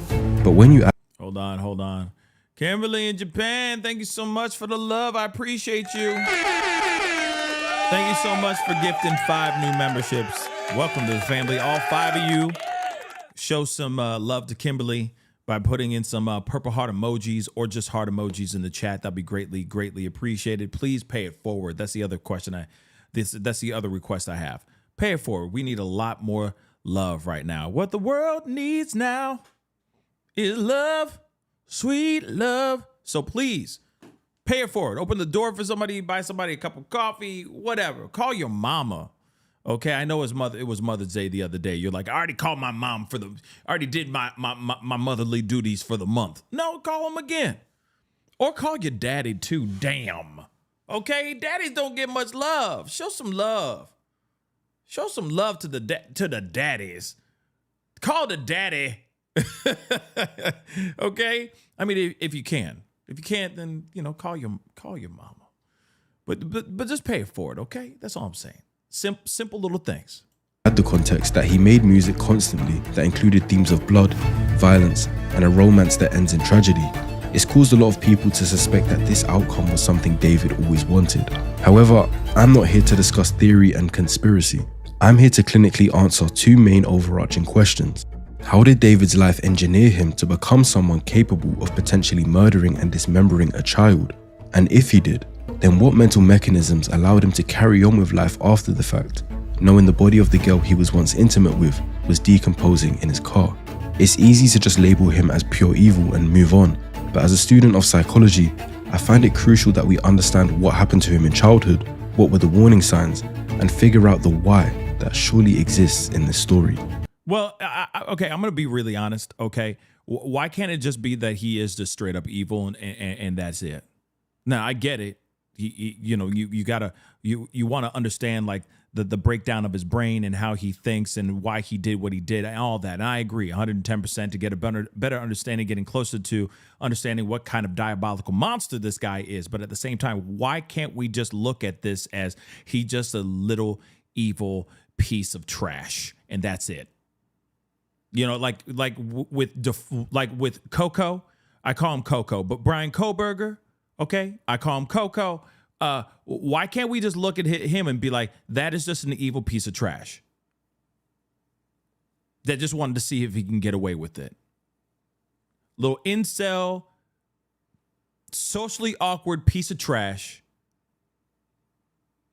that wanted to see if he can get away with murder. And that's it. And that's why he did what he did in Idaho, right outside the University of Idaho campus. But sure, we can break it down and figure out, like how evil is this man, right? But we already know he's evil. We don't need to ask any questions. Leprechaun from the West Hollywood Hills hood, Stop. Yeah, like you look at pig vomit. Yeah, exactly, Kimberly. You got Coco, you got pig vomit, Stephen Stearns, goo. You know what I mean? With his dusty ass hat, okay? With his dusty ass backwards baseball cap that's just clinging onto his skull for dear life. Yeah, that he should have retired a long ass time ago. Just his hat alone, he was guilty. Do you understand? So sometimes you just need to look at this and go, yo, hey, this is just another demented individual. The only difference is you got this guy where he was able to finesse his way into the music industry, into the entertainment industry because of how he looks, I guess. And that's it. Yeah, justice for that hat indeed. Damn. Pig vomits hat. You know what I mean? Damn. But moving on. There's a lot of questions I've seen online that I think I have the ability to answer by the end of this video. Answers that will give you a genuine understanding into the mind and psychology of David Anthony Burke. I played it for her in the car. She was like, David, this song is too violent. You talking about killing people in your music? No, not my son. And I was like, wait, I might be onto something.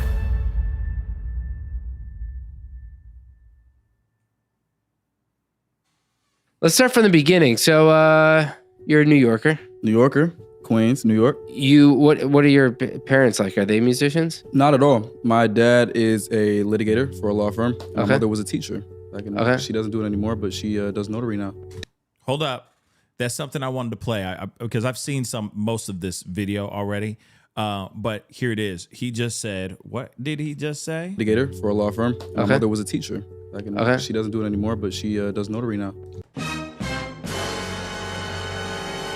Remember when everybody was like, no, she's a notary. She's a notary. I know you guys have seen that video or that interview. But just so you know, Mama was a notary. So what are the chances? What are the chances of him being able to get a letter of consent that was forged? That was forged by Celeste or by David to get notarized by his mama so that they could go overseas without her getting caught. Just something to think about. He may have used her notary, or he may have, because isn't the whole notary, I forgot how that thing goes. Isn't it like a stamp? Isn't it just a stamp? What if he just stole it? What if he stole the notary stamp? Isn't it a stamp? You know what I'm saying? So he could have, Naomi, he could have easily just gone in and just gotten a stamp. It's a boop, done. She don't know. She don't need to know. Just good, we're good. And then bounced. That's possible too, which would be insane. All right. So maybe the parents wouldn't even know. Just walk in the office. There it is. The notary stamp. Boom, done. Bye-bye. Let's go and get some tea and crumpets. Top of the morning to you, love. Tip top. Hello. You know what I mean? Possible. David Anthony Burke was born in Queens, New York, to Colleen and Dawood Burke, two Christian parents that seemingly would give him a tough and controlled upbringing. Everything we played in the house, music-wise, was just Bach, Beethoven, Mozart, gospel music, like classical stuff, instrumentals only. Like, we didn't listen to any other music. There was no like Lady Gaga and all the popular artists everybody was listening to. We never could listen to that because my parents just wouldn't let us. It was just like straight classical stuff. It was literally. Hold on. Just because he grew up listening to classical music doesn't mean that is what shaped him into the psychopath that he is. I just want to make that very clear. Okay? Please educate your children. In fact, hold up, real quick. In fact, why don't you educate yourself to other music other than what you hear on the radio every mother-loving day? This is just a little PSA, okay, from Uncle Pascal. All right? Go educate yourself.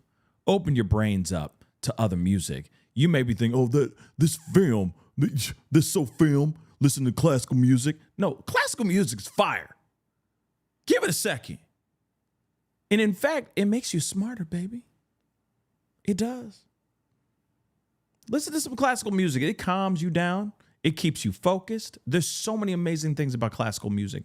All I'm saying is, yes, Creep Show, okay? Educate yourself. Yes, culture is good. Of all kinds. Learn all of it. Consume it all. You don't only have to listen to trap music, fellas. Okay? Listen to other stuff. Listen to some gospel. Yeah. Listen to everything. Listen to some mother-loving jazz. Some Miles Davis, some Coltrane. You see what I'm saying? Expand your brain a little bit. Add more to your repertoire. That's it. Come on now. That's all I'm saying. All right? Just do that. Do me that favor. That does not mean you're going to turn into a psychopath. You're not. I promise you won't. Okay? Okay? It just makes you much more of a well-rounded individual. And then you have a lot more to talk about in life. You know? You become a lot more interesting of an individual aside from you just listening to like Fetty Wap all day. 1738. Like, come on now. Come on.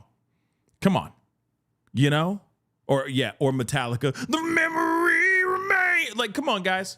Like, just open your brains up for a second. You know what I mean? Just open your brains up for a minute.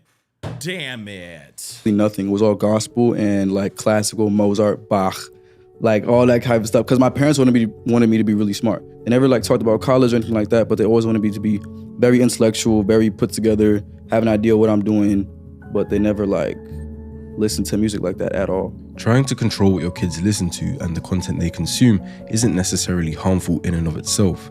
But if a kid is going to school and has no level of cultural relatability, it can cause feelings of being excluded, which in turn affects his socialization. If everyone got to access music and it became a point of discussion he couldn't involve himself in, it might have led to feelings of envy. And instead of David accepting this, he tried to find a way around it. Did your parents put sort of a cap on what you couldn't listen to in the house? I was sneaking it wasn't around. like that. I had this little iPod. I used to sneak. I got it with me right now too. I still got these. I used to sneak around with the iPod Touch. I used to sneak around with the iPod Touch and download things off iTunes and stuff like that. The sneaking around his parents like this is consistent with reactance theory, proposed by Jack Brem in 1966. When perceived behavioral freedom is restricted, individuals are motivated to reclaim it. In these situations, the forbidden fruit, which for David would have been music, becomes more desirable, and the individual tries to acquire it by any means, even if it includes secrecy. Now, it's not the behavior itself that's necessarily significant, but the pattern it establishes. That authority is to be managed through concealment rather than confronted directly. This pattern would then reoccur later for his adult life. It didn't help David that his private school life in New York also consisted of bullying and teachers picking on him. So he had an uneasy time both at school and at home. I hated New York at that point. Like, why did you I didn't hate like it? my school. I was at a 'cause private you- school and they treated me so horribly, dude. Why? It was insane. I don't know. All the teachers had it out for me. My little brother could testify to that too. Dude, they just had it out for me all the time. I don't know what it was. I would just do nothing to nobody and the teachers would just pick on me and bully me for no reason, bro. I wanted to leave that place so bad. And he got his wish as they moved to Houston, Texas, and he found it slightly better at his new school. But he was a kid that didn't really seem to find anything that stuck.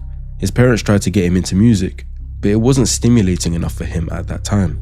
She put me into piano lessons when I was 7, and then I quit that after a week. She was like, okay, I'm not gonna pay for it if you don't like it.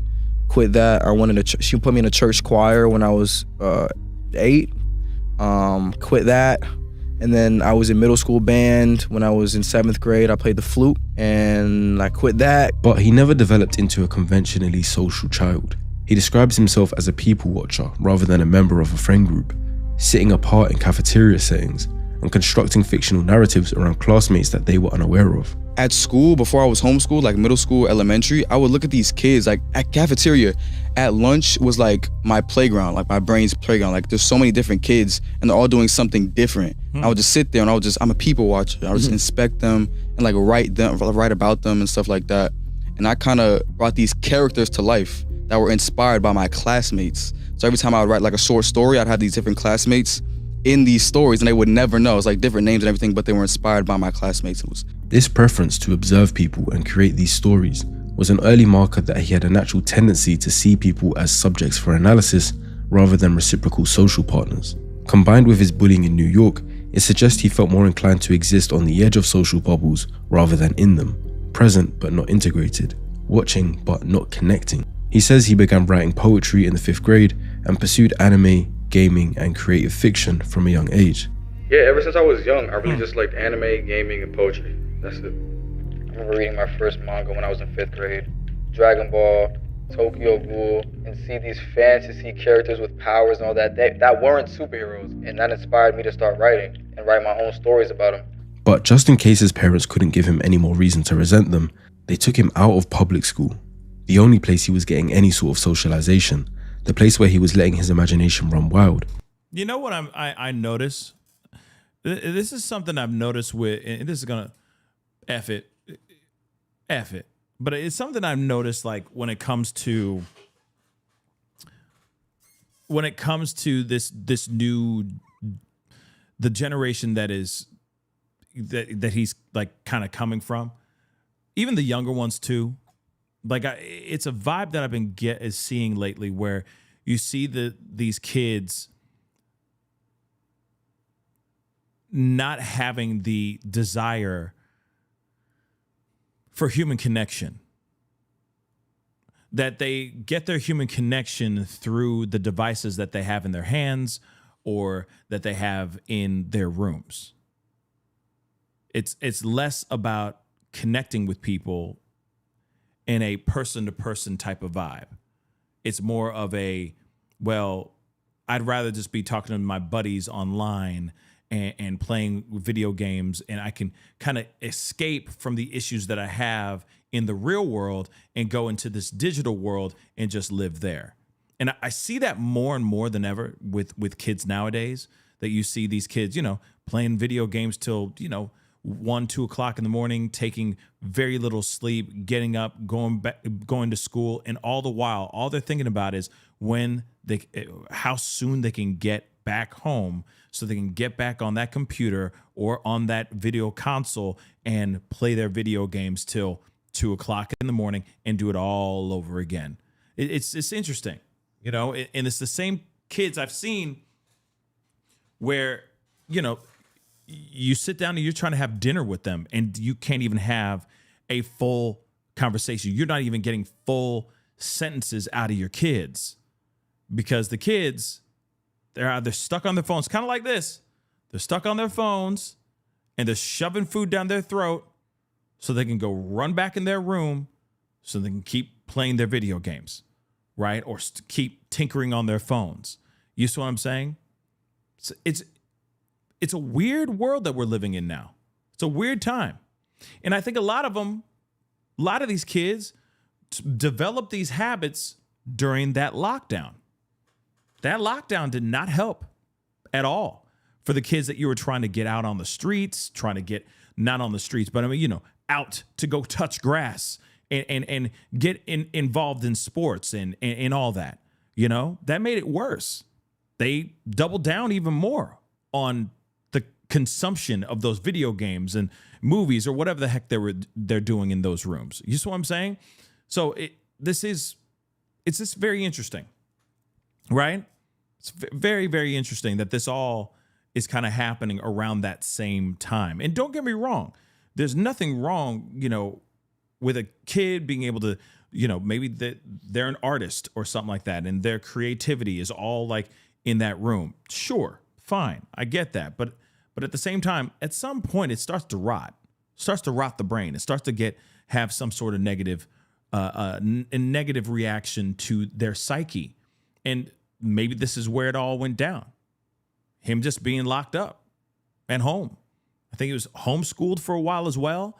Maybe just being in his own world.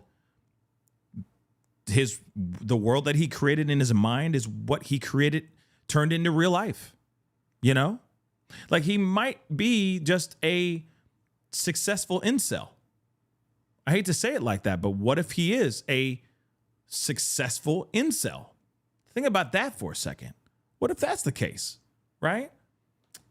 I digress, but this is just a very fascinating video. I'm going to pick up the speed a little bit, okay? So we can cover more ground. And they instead placed him on an isolated homeschool curriculum. Transitioning from public school to homeschool was tragic. The first 2 years was tragic. Tragic? I was asking to go back to school almost every day. My brother too. Was the decision to move from public schooling to homeschooling a difficult one? It was, and it wasn't mine, it was my parents. So there's two different types of homeschooling in America. There's like group homeschooling, where it's, parents that don't want their kids to be in public school environments, but they still want them to be in social groups. So they have you have homeschool kids that meet once a week at a specific place, and they play like extracurricular activities like basketball and stuff like that, so they can socialize, and they do the work on paper. And then there's a second homeschooling where it's just strictly on computer. That's what I did. They didn't let him enroll on the socialized model involving group meetings with peers, but a fully computer-based, home-based program. Hold up. That's very interesting as well. Now, here's the thing. Jay Blazin, no. I agree. I'm not going to sit here and say all homeschooling is the reason why these kids go freaking bonkers. No. But I do think that there are certain things, there are some benefits, but I also think that there's some pros and there's some cons to homeschooling.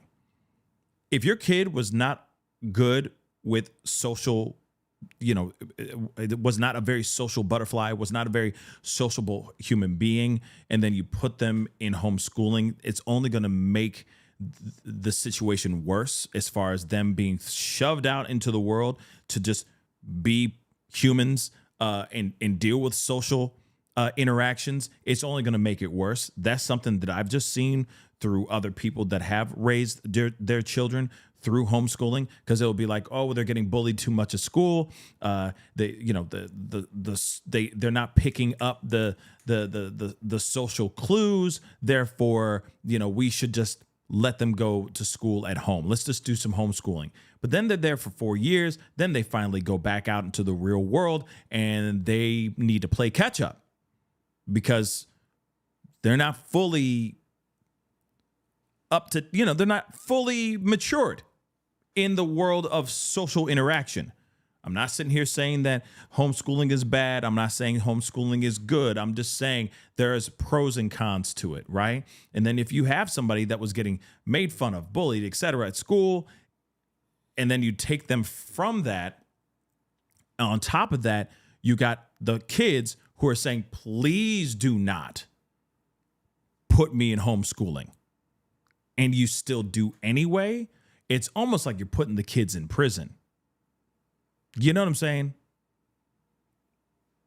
So again, socially, they're by themselves. They're not growing up with these other people. They're feeling isolated. It's almost like they're in solitary confinement. It's like they're in the shoe, for crying out loud, for years by themselves. And all they're doing is they're having to deal with each other. Just the family and the parents.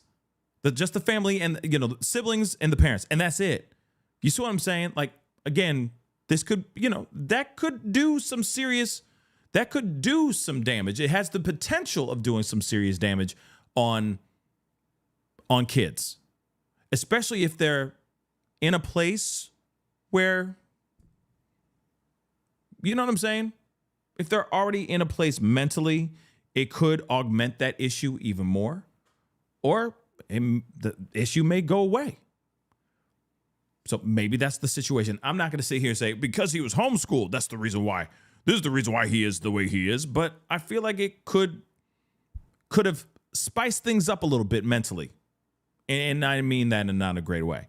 Okay, but let's continue. With no structured peer contact whatsoever. From a developmental psychology standpoint, this is the most significant single environmental factor in his profile. Erikson's 8-stage model identifies adolescents, approximately 12 to 18 years old, as the critical period for identity versus role confusion. The developmental task of forming a stable, coherent sense of self through peer interaction, social experimentation, group belonging, and the feedback of others. Removing a child from that process during its peak window doesn't simply slow development, it redirects it, and they don't develop normally. And the main damage that came from that cutoff was socializing. None of his peers stayed in contact with him following the transition, and he was all alone. I thought I had a lot of friends in middle school. And then after being homeschooled, nobody's hitting me up, nobody's asking me, like, where am I at? Why am I not coming to school today? It made me question, like, what is a real friend? And do I have any of those as well? Especially when I was transitioning from public school to homeschooling and nobody, like, hit me up on Snapchat when I was, like, streaking everybody. My Snap score was, like, 250,000, bro. And nobody hit you back? Nobody, dude. That's what I'm saying. Like, nobody, like, who, you not at school? Where'd you go, Dave? Like, nobody. Like, dude, did I really have friends? And you start to question things. Oh, like, totally. About your everyday life. It's like, who's really there for you at the end? I mean, dude, homeschooling really takes a toll on a kid. Like, isolation. Yeah, and there's outlets, like, I know I made a couple friends now that were homeschooled, but they had, like, these groups that they would go to, like, bi-weekly and just to socialize. I didn't have that. Like, David would start to feel a growing disconnect between himself and his age mates, and an acute awareness of experiences that he was excluded from.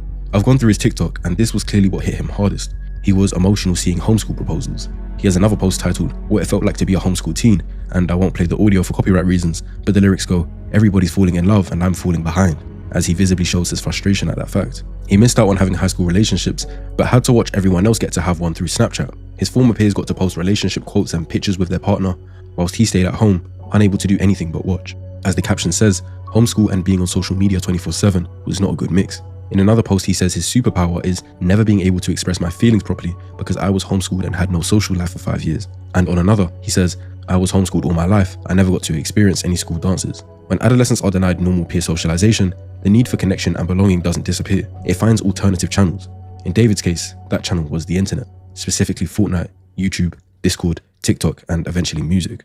During his homeschooled years, David describes Fortnite as his primary social environment. He engaged in squad fields, which is where you're allowed to join games with strangers and talk to them if you have a headset and mic. And he allowed people to vent their personal problems to him. Especially being homeschooled, not having a social life, right? So I'm on the game, I'm talking to all these random people, and they're talking to me about their life problems, you know, using video games to escape the real world as much as I am, and then living my life vicariously through them and like writing songs about their lives. Yeah. I would go on Discord and I would go on Fortnite and I would go on like squad fills and I just let people talk to me and just tell me about their lives. Because like most of these people that play video games the same way I do, they're going to it as an escape. So I was just being an open door and an open outlet for like my peers and my friends to kind of just like vent to me about different things in their like personal lives and stuff like that. And I'm like 15, 14 at this time, so I don't know how to like be a therapist, right? But it's like I'm taking this information and all these different people talking to me about different like problems and situations. I'm like, wow, this is really what humans are like. Like, these are humans. The fact he says, wow, so this is what humans are like. These are humans. Tells me that this was the only way David was understanding human psychology at that time. This is a clinically unusual developmental pathway. Normally, an adolescent's model of human behavior is built through direct, embodied, reciprocal experience, like friendship, conflict, romantic experience, loss, etc. But David built his model of human psychology through a parasocial and semi-anonymous listening role, absorbing other people's problems through a gaming headset. This produces a specific kind of social intelligence, highly observational, empathically competent on an intellectual level, but fundamentally disembodied. He understands humans like a researcher understands subjects, not as a participant understands his peers. And that's going to be significant when evaluating his later relational behavior. So he was chronically online, seemingly addicted to video games, but being home alone that much allowed him to stumble across much worse vices. Later, in his own Discord server, David disclosed a sustained pattern of consuming gore content beginning at approximately 14 years old, following the accidental exposure to a cartel execution video. Gore is real-world violence and injury, fully uncensored, including death and murder, and he was discovering that and watching it repeatedly at 14 years old. He described a progression from initial shock response to habituation, saying, "It got to the point where I don't even cringe when I see it anymore." Interesting. Interesting. I remember laughing at one point. It got bad, man. I got to the point where I don't even cringe when I see it no more. I saw a cartel execution on Reddit when I was 14. I use it to desensitize myself. This is somebody who said gore is what makes something serious real. I guess serious real talk, maybe, I don't, or serious real. So then I use it to desensitize myself. The what?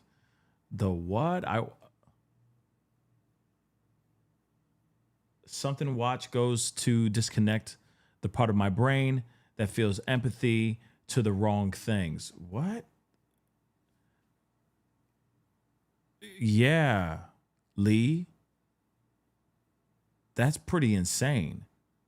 So cartel execution. I mean, I'm just saying, well, you know, if we had Jay Yoma on the show, he'd be like, yo, you know, there was a cartel. This is a cartel thing.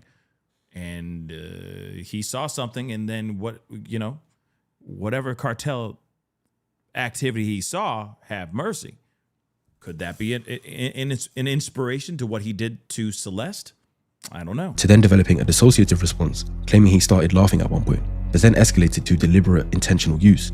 I watch gore to disconnect the part of my brain that feels empathy to the wrong things. We have something called an amygdala, which generates the brain's threat and disgust response to violence. Repeated exposure to graphic stimuli triggers habituation and desensitization. In simpler words, the threshold for what makes the brain want to cringe and look away rises because the stimulus is no longer threatening due to seeing it so much. What David describes in his Discord is consistent with this process in adolescence, whose prefrontal regulatory systems are still maturing and therefore less equipped to contextualize and contain the desensitizing effect. But what distinguishes David's disclosure from typical adolescent experimentation is that last part. He doesn't describe watching gore for entertainment or shock value.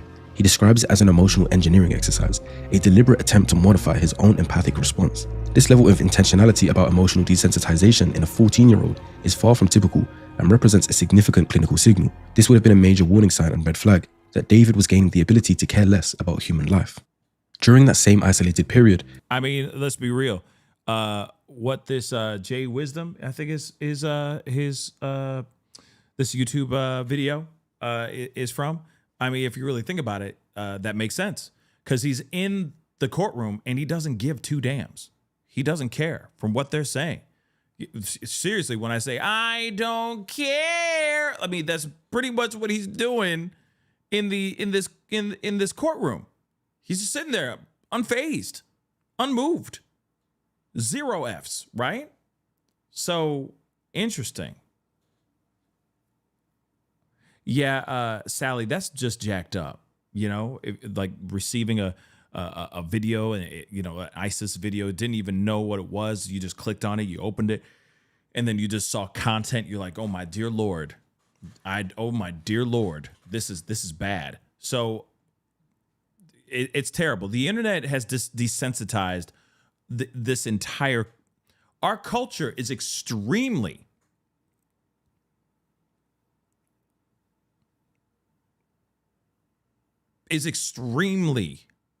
desensitized. All right. Mimi, thank you so much for the super sticker. It is extremely desensitized. Everything's at our fingertips. All the world stars and all the content, all the TikToks, all the YouTube, Instagrams, all the things that we've seen. We are, yes, to the max. Okay. Desensitized max, full max. Okay. So it's bad. It's really, really bad. So now, when he's sitting there saying he doesn't care, I mean, he literally doesn't. He's in that courtroom playing the part to a T. David developed an elaborate alter ego he called Itami, a Japanese word meaning pain. I have this alter ego named Itami, which means pain in Japanese, and I'm heavily inspired by like anime and stuff like that. But that character that's in the music videos I make now was actually an idea that I had years before music even started, when I was writing my first comic book. And it was this detective that would solve his own crimes. So he was the good guy by day, and then at night he'd kind of transform into this alter ego and then commit crimes he'd solve the morning of. Now what's hilarious is that he's like, I came up with this Japanese manga story and blah blah blah, only to find out that is a whole premise and a whole storyline from a very popular anime series called MPD Psycho. You see what I'm saying? He's like, I came up with this brilliant story about these alter egos, and there's a detective that by day is a detective, by night he's a serial killer. Well, you just took that whole freaking plot line from two other people who created the story in the first doggone place. Good on you though. But yeah, you done stole that. Okay, yeah, plagiarism at its finest. Tommy isn't this artistic, creative concept he's come up with. David described it in multiple interviews as a character he intended to develop into his own manga, one who was explicitly him, a detective who committed murders and then investigated them himself. Big part of that manga was an evil version of me, an agent of chaos and kind of my alter ego, and there was an evil version of myself that would kind of come out at random moments, kind of like Fight Club with Tyler Durden. And he would commit the crimes that I would have to solve as a detective. So like when I was as a detective, I'd be like solving murders that I'm committing myself.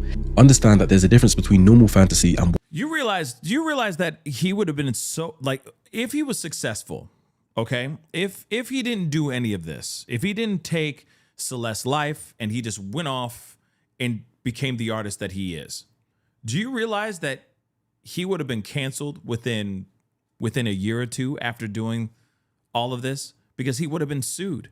People would have been like, oh my God, this is so brilliant. D4vd is brilliant. Oh my God, have you seen this? Oh my God. And he would have been sued by millions of dollars because he's taking the IP of another already existing anime to create his own manga anime. You understand his story? He was still walking down the aisle or down the alley of complete career annihilation because he was stealing content. This whole plot line is from something else, and he would have gotten sued for that. And he's sitting here saying like he is so like what he's saying is about to bring the world together. You know what I mean? He's like, this is so life-changing, this idea. No, he's dumb. And that's been exposed already. So, yes. It's just dumb, y'all. What David's doing. We all might fantasize here and there, maybe about obtaining a certain level of wealth or driving a certain car or whatever you guys care about. Escapist fantasy uses fictional scenarios to temporarily relieve stress and provide alternative experience. The psychological concept of fantasy elaboration, however, involves constructing increasingly detailed, immersive internal worlds in which the individual places themselves, not a character, but themselves, and which begin to function as a parallel framework for understanding identity and relationships. David explicitly inserted himself into this narrative. He is not the author of Itami. He's Itami's counterpart. They share an existence. He later described Itami as the one that is weaving his way into my relationships and ruining them and inducing trauma and things like that. This language suggests that the alter ego had become a psychological container for the parts of himself he wished to disown but had not eliminated. David transitioned into music accidentally in late 2021 after copyright strikes on his gaming content prompted his mother to suggest he create original music. I started making music in like December 2021. I used to be a Fortnite YouTuber, bro. Like, it's so crazy. The only reason I started making music is because my videos got copyrighted because I was using like Scissors music, Justin Bieber music, all that. And my mom was like, yo, if you're getting copyright, you're not making no money, make your own song. So I was like, bro, I could probably do that. Because of his ability, I know he's able to play and do, so I said, just make your own music. And that was that. So I kept doing it. And then it kind of just became this thing where the music was getting more popular than the Fortnite videos. My SoundCloud numbers surpassed my Fortnite videos numbers. And it was out of here, bro. He had no prior musical ambition. What he did have, though, was years of accumulated internal material.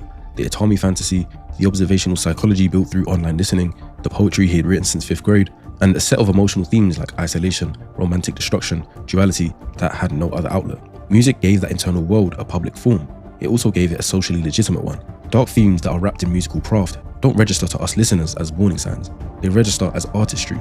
The same content that might raise concern if it was in a journal or a private communication is celebrated when it has a compelling melody behind it. David's own statements confirm that his early music was not drawn from lived experience, but from imagination and preparation. When I write music about heartbreak and the sad type of things, I write it not from experience because I was a really homebody. I was homeschooled. Like I didn't have much of a social outlet like that. I write it in like preparation. I feel like when you commit to love, you commit to devastation as well. I think it's a mixture of like trying to figure it out myself and then looking at other people's experiences. I mean, because I've never experienced like true heartbreak either. So I write all these songs in preparation for it, so I'm not devastated, you know? So I know what to expect. He describes writing about heartbreak in preparation, having never experienced it.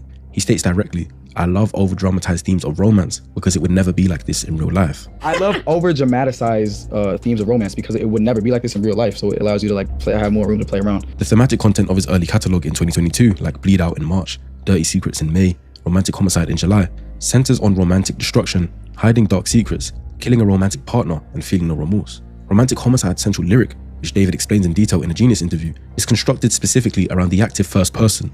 Not just you died, but I killed you. He stresses the first person agency. Which was in the back of my mind, but then you think that I'm gonna say you died, but I say I killed you. So it's not like the thought of her is gone by itself was something that she did, it was something that I decided to do.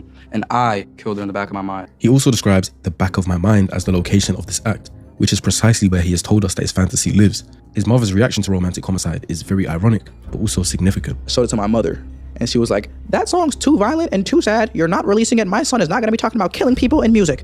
And I was like, I'm gonna take that as a challenge, low-key. I played it for her in the car. She was like, David, this song is too violent. You're talking about killing people in your music? No, not my son. And I was like, wait, I might be onto something. She identified something real in the content. He overrode her objection anyway and released it. And that song was the one that became his commercial breakthrough. Hold on real quick. Kimberly in Japan, thank you so much for the love. As a teacher, I saw the lockdown change kids' minds. Some never returned to school, not making excuses, but many escaped into online anime fantasy worlds during key developmental years. It's crazy. Yeah, that's definitely 110% true. Okay, that's what I mean by like I just see a lot more kids more than ever struggling with having to deal with human interaction, social, trying to read the social cues. etc. And of course,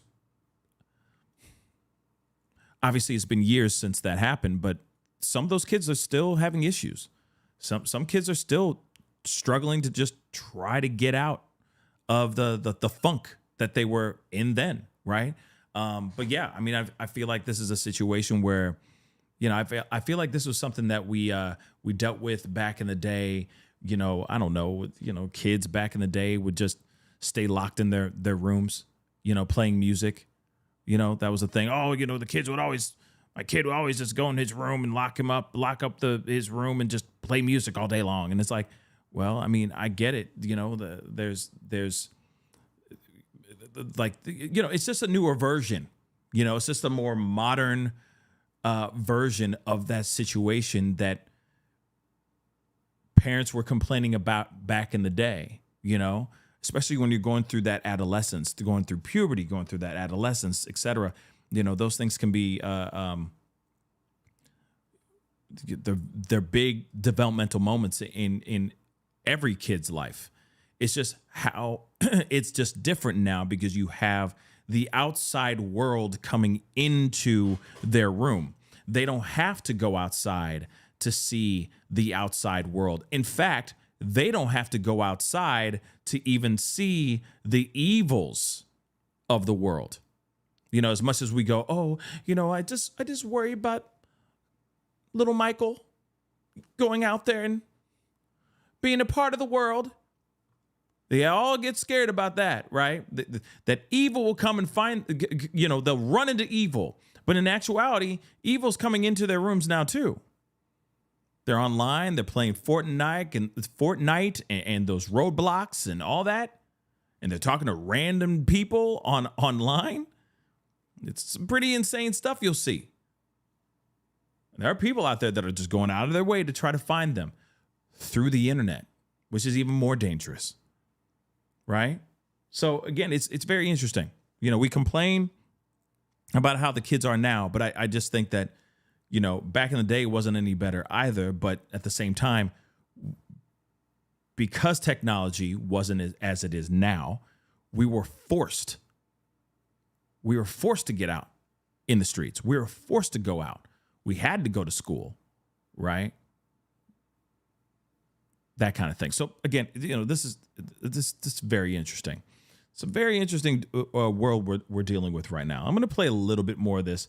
Hold on one second. Commercial success of romantic homicide is a pivotal moment in the psychology trajectory. David didn't receive any social correction for expressing violent romantic fantasy.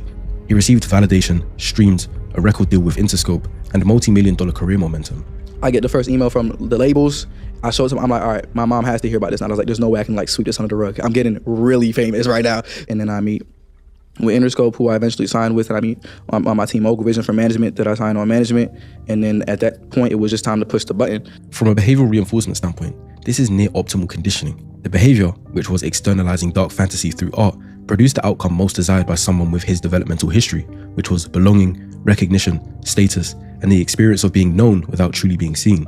Because not only did he blow up in music, but that coincided with social media fame, like TikTok, where he got tons of engagement. But looking back on that, those fans were engaging with someone who wasn't even their true self, and who never took the mask off. I got me as the artist, David, D4vd, Itami, which is the antagonist. He was a blindfold. My gaming character is coming soon. He is like the one that's super tech savvy and stuff like that. And then my social media persona, which is also being built out as we speak. And that's the 4. He constructed an entire identity architecture around himself with those 4 defined personas.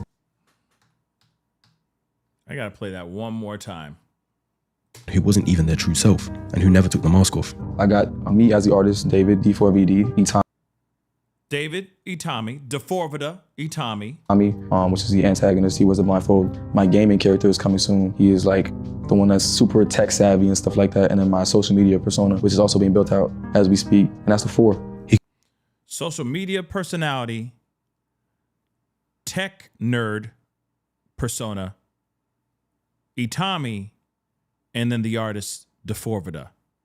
So he's got 4 different personalities, 4 different alter egos that he's playing with in real time, all at the same mother-loving time. Interesting.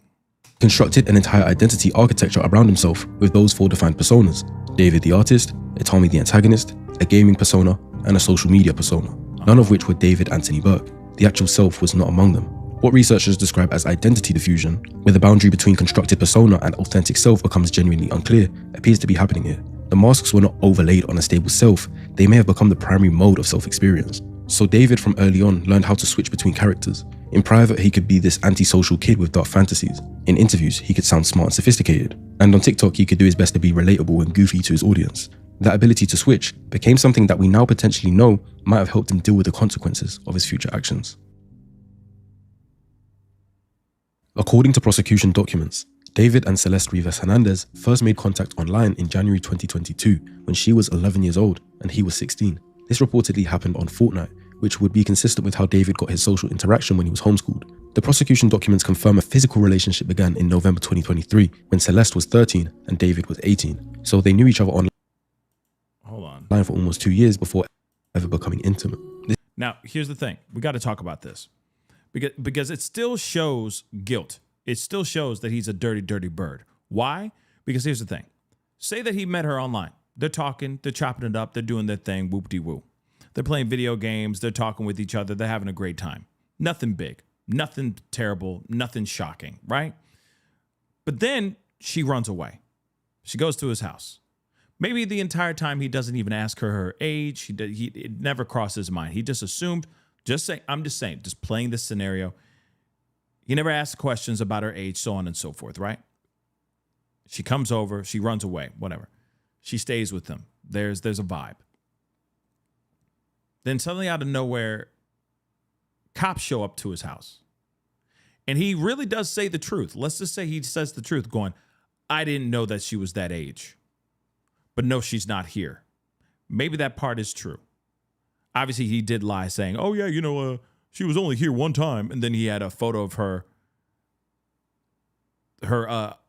school photo, her yearbook photo in his phone, which is weird.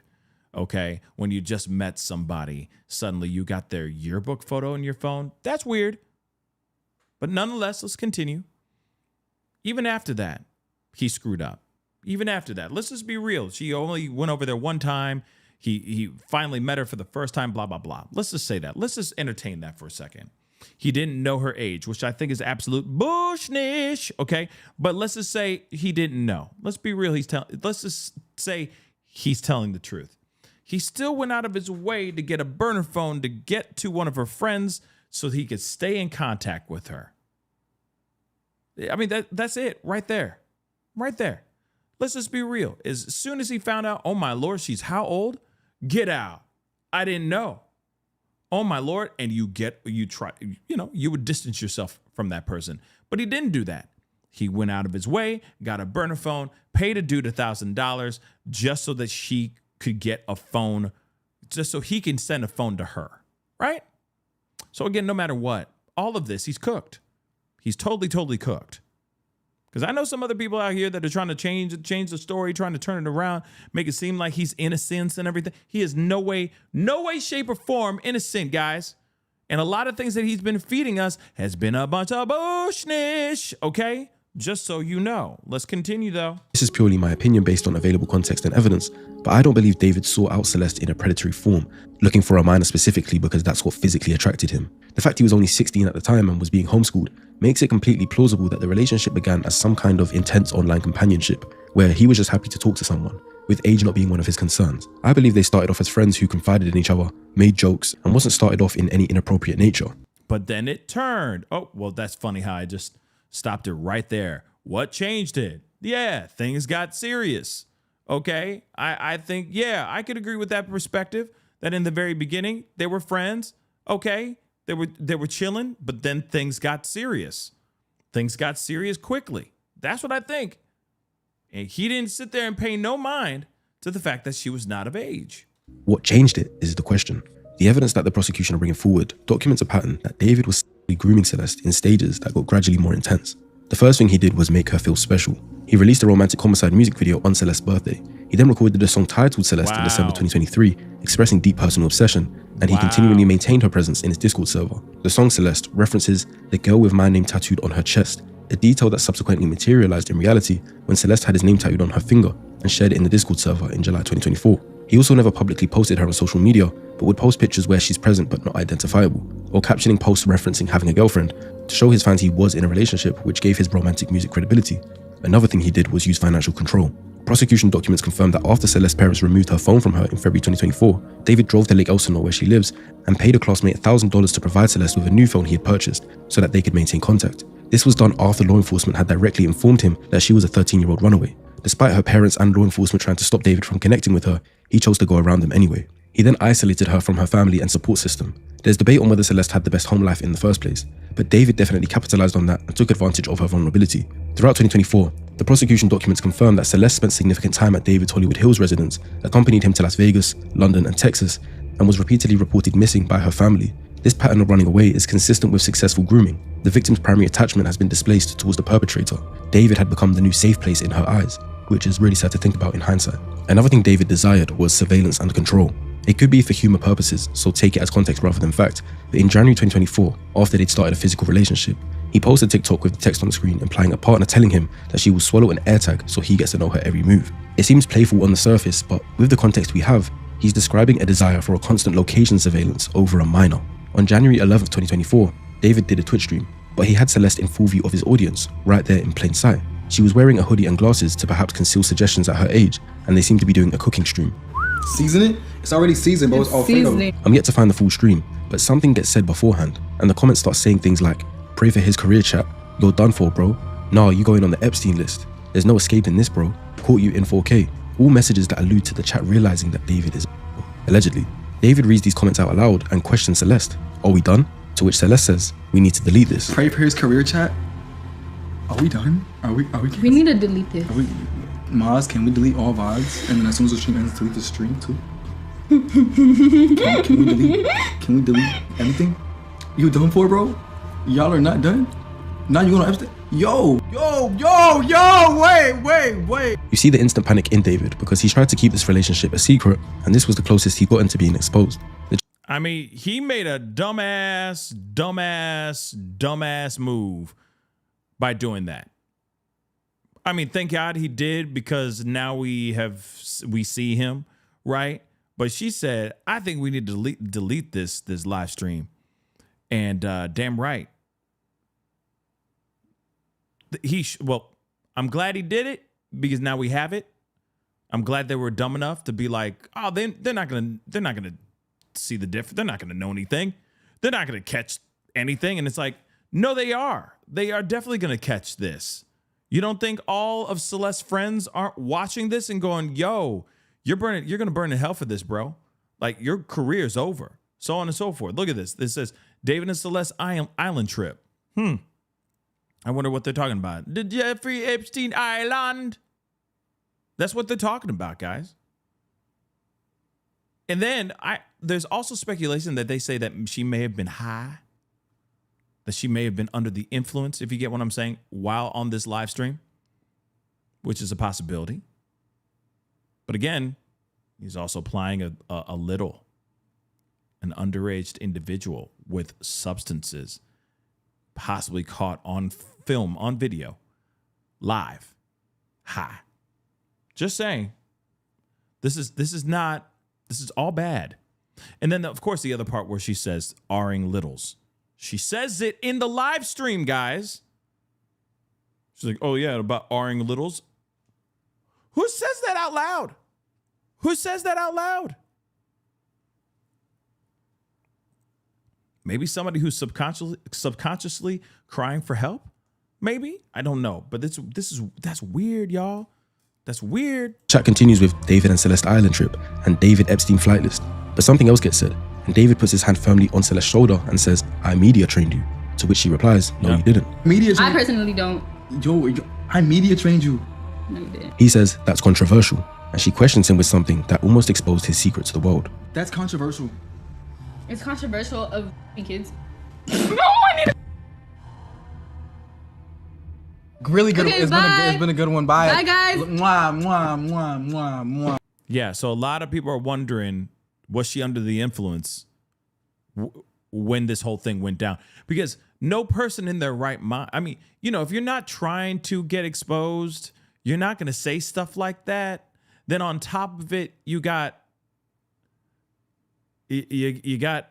people already saying David and Celeste Island trip, David on the Epstein flight list, so on and so forth. And then she says that? And then she's like, oh, damn, I said it out loud. Oh, my God. It just seems like, yeah, she might have been under the influence. You know what I mean? Or maybe she's just a person who talks before she thinks. You know what I'm saying? That's possible, too. Plenty of people with that kind of personality. It doesn't mean a bad or a good or bad thing. It's just a personality trait that a lot of people have. You know what I mean? So I don't know. It's crazy. The fact that they did this in plain sight, and you think the people, the friends that already know about this story and already know about this situation, that she's like living with a man that she shouldn't be living with because she is not of age and so on, her classmates and whatnot. Anytime he goes live, I'm sure they're all watching. You know what I'm saying? They're all watching, so they're commenting because they already know the inside. They got the inside scoop. And you'd think, what's even wilder to me is that she thinks that by putting on a hoodie and putting on big ass glasses, that she's not going to get recognized. I'm just saying, like, they did not think about this at all. And thank God they didn't, because we wouldn't have this information. We wouldn't have this piece right here. You see what I'm saying? Oh my, delete everything, delete everything. Everything goes. She seemingly regrets saying it straight away, and David ends the stream. Of course, I have to preface that streaming clips get taken out of context all the time. What we don't know is what was actually said beforehand, and the chat could have been referencing something completely different. But what we do know is that David was making attempts to media train Celeste, in his own words. Due to him understanding what he was doing was wrong, this is an attempt at power control, because by giving her instructions on how to act, she's molded to become more obedient. It's crazy that this Twitch stream is almost a mirror of what the prosecution are alleging David did to Celeste over a year later. When he was on the verge of getting exposed, he tells his mods to delete everything, to physically discard of the evidence so that no one can find out the truth. He did what he needed to maintain control over the narrative, and panics when there's a risk of the mask slipping. Prosecution documents state that Celeste and David broke up in November 2024, though text messages confirm a continued contact through to at least March 2025. The documented text exchanges describe Celeste growing distress at the nature of their relationship. She messaged, according to prosecution filings, "All we do is have sex and just hang out, man. I want more than that for myself." If you notice, the prosecution frames this as evidence of David's manipulation. This is because of the context that is supposedly surrounding this message. The prosecution's argument is that David had deliberately led her to believe that they had some sort of future together, that she was his girlfriend, his partner, someone he was building something with, specifically in order to maintain physical access to her and her silence. She was emotionally invested in a future I don't think he actually planned to give her. Now, before we proceed, I have to reiterate, because I know how soft the YouTube guidelines are when it comes to active cases and demonetization, but David is only alleged to have murdered Celeste Rivas Hernandez and has pleaded not guilty. So take what I say next as opinion, as rumors, as theory, but not fact, because his behavior over 2025, if not guilty of the murder, just looks like normal behavior. But that's also the problem if he is guilty, because only a psychopath could do what's been done to Celeste and go about life as normal. On the night of April 22nd, 2025, prosecution documents describe a lengthy argument conducted over text messages. Celeste had become aware of David's relationships with other women. Although they supposedly weren't in a relationship anymore, this triggered Celeste, and she threatened to expose their relationship publicly and destroy his music career. His debut studio album, Withered, was scheduled for release April 25th, 2025, so 3 days later. On top of that, he had a multi-million-dollar career, active endorsements, and a world tour booked. The prosecution alleges that at approximately 8:40 p.m. on April 23rd, 2025, David ordered an Uber to transport Celeste from her Lake Elsinore home to his Hollywood Hills residence. She arrived at approximately just after 10 p.m. The prosecution alleges that shortly after her arrival, David stabbed her multiple times and stood by while she bled out, making no attempt to call emergency services. At approximately 11:30 p.m., he drove north on the 101 freeway to Santa Barbara County, texting and calling Celeste's phone as he drove, a pattern the prosecution characterizes as a deliberate attempt at a cover story. He returned home early on April 24th, went to a radio interview for the album, and attended the album release party later that evening. The prosecution then documents evidence of David's poor attempt at concealing the crime and dismembering her body, which he then left in the front trunk of his Tesla. Burke placed her body in the inflatable pool he'd ordered to prevent her blood from spilling onto his garage floor and used a chainsaw to cut off her limbs. Surveillance footage confirms David drove his Tesla for the last time on July 29th, 2025, before parking it on Bluebird Avenue in Hollywood Hills and departing for his concert tour. And this is the alleged story we have so far on how David potentially murdered Celeste, and then continued with life like nothing happened. The following analysis I'll give is based on if the evidence presented by the prosecution is factual and proven, and is just my opinion, but the first thing that I believe to be true is that David demonstrates a dark triad personality. The dark triad is a mix of 3 personality constructs: narcissism, Machiavellianism, and psychopathy, identified in psychological literature as co-occurring and collectively associated with manipulative, exploitative, and callous interpersonal behavior, and I believe all 3 appear relevant to David's documented behavioral profile. Narcissistic personality disorder, or NPD, is characterized by grandiosity, a persistent need for admiration, entitlement, and a lack of genuine empathy. Subclinical narcissistic traits, which don't meet the full diagnostic threshold but are clinically meaningful, are observable in David's behavior across multiple domains. The construction of an elaborate multi-persona identity architecture, the use of a child as a participant in his artistic and fantasy world, the apparent expectation that normal rules, including the laws, didn't apply to him, and the documented use of financial resources to purchase compliance from multiple parties, like Celeste's classmates and potentially others, rather than just accepting social or legal constraints. He continued pursuit of Celeste after direct law enforcement contact, despite being explicitly told that she was a 13-year-old runaway, which just demonstrates how important he thought he was. Narcissistic individuals frequently exhibit a belief that ordinary legal and social constraints are obstacles that apply to others, but not them. Machiavellianism refers to a strategic, manipulative orientation towards interpersonal relationships. In simpler terms, using others as instruments towards personal goals, maintaining multiple social presentations simultaneously, and planning several steps ahead in your devious plans. David's documented behavior across the 2022 to 2025 period is consistent with this profile. The staged disclosure of his relationship that was sufficient to lend his music credibility, but not enough to expose it, the financial management of witnesses, the claimed media training of a minor to manage his public perception, and the fake name he used on the Amazon purchases when trying to cover his murder trail. Psychopathy is characterized by reduced fear response, diminished empathy, shallow affect, and the capacity to engage in harmful behavior without the guilt and anxiety that normally regulates such behavior in normal individuals. What's actually happening in the brain is reduced amygdala reactivity, meaning the internal alarm system that makes violence psychologically hard to deal with is significantly reduced. David's deliberate desensitization program beginning at 14, his awareness of this process, saying, "I watch God to desensitize the part of my brain that feels empathy to the wrong things," and his ability, if the allegations are accurate, to attend a radio interview and album release party within hours of the alleged murder are all consistent with elevated psychopathic traits. The prosecution's timeline describes someone who moved through the alleged crime and its immediate aftermath in a goal-directed, organized manner without visible emotional disruption to his public functioning. He saw the murder and the cleanup as a task to get out of the way, rather than a major disturbance to his life. It's important to note that psychopathy exists on a continuum. High psychopathic traits do not predict violence on their own. They represent a reduction in the internal constraints that make violence improbable for most people. You can definitely have psychopathic traits and go through life without killing anyone. But if you had to, or if you believed you had to, it wouldn't be hard for you to mentally process. That's insane. I highly recommend you guys go and check that out. It's wild to look at this the whole story and realize like how this is actually real life. You know what I mean? Like it feels like something from a movie.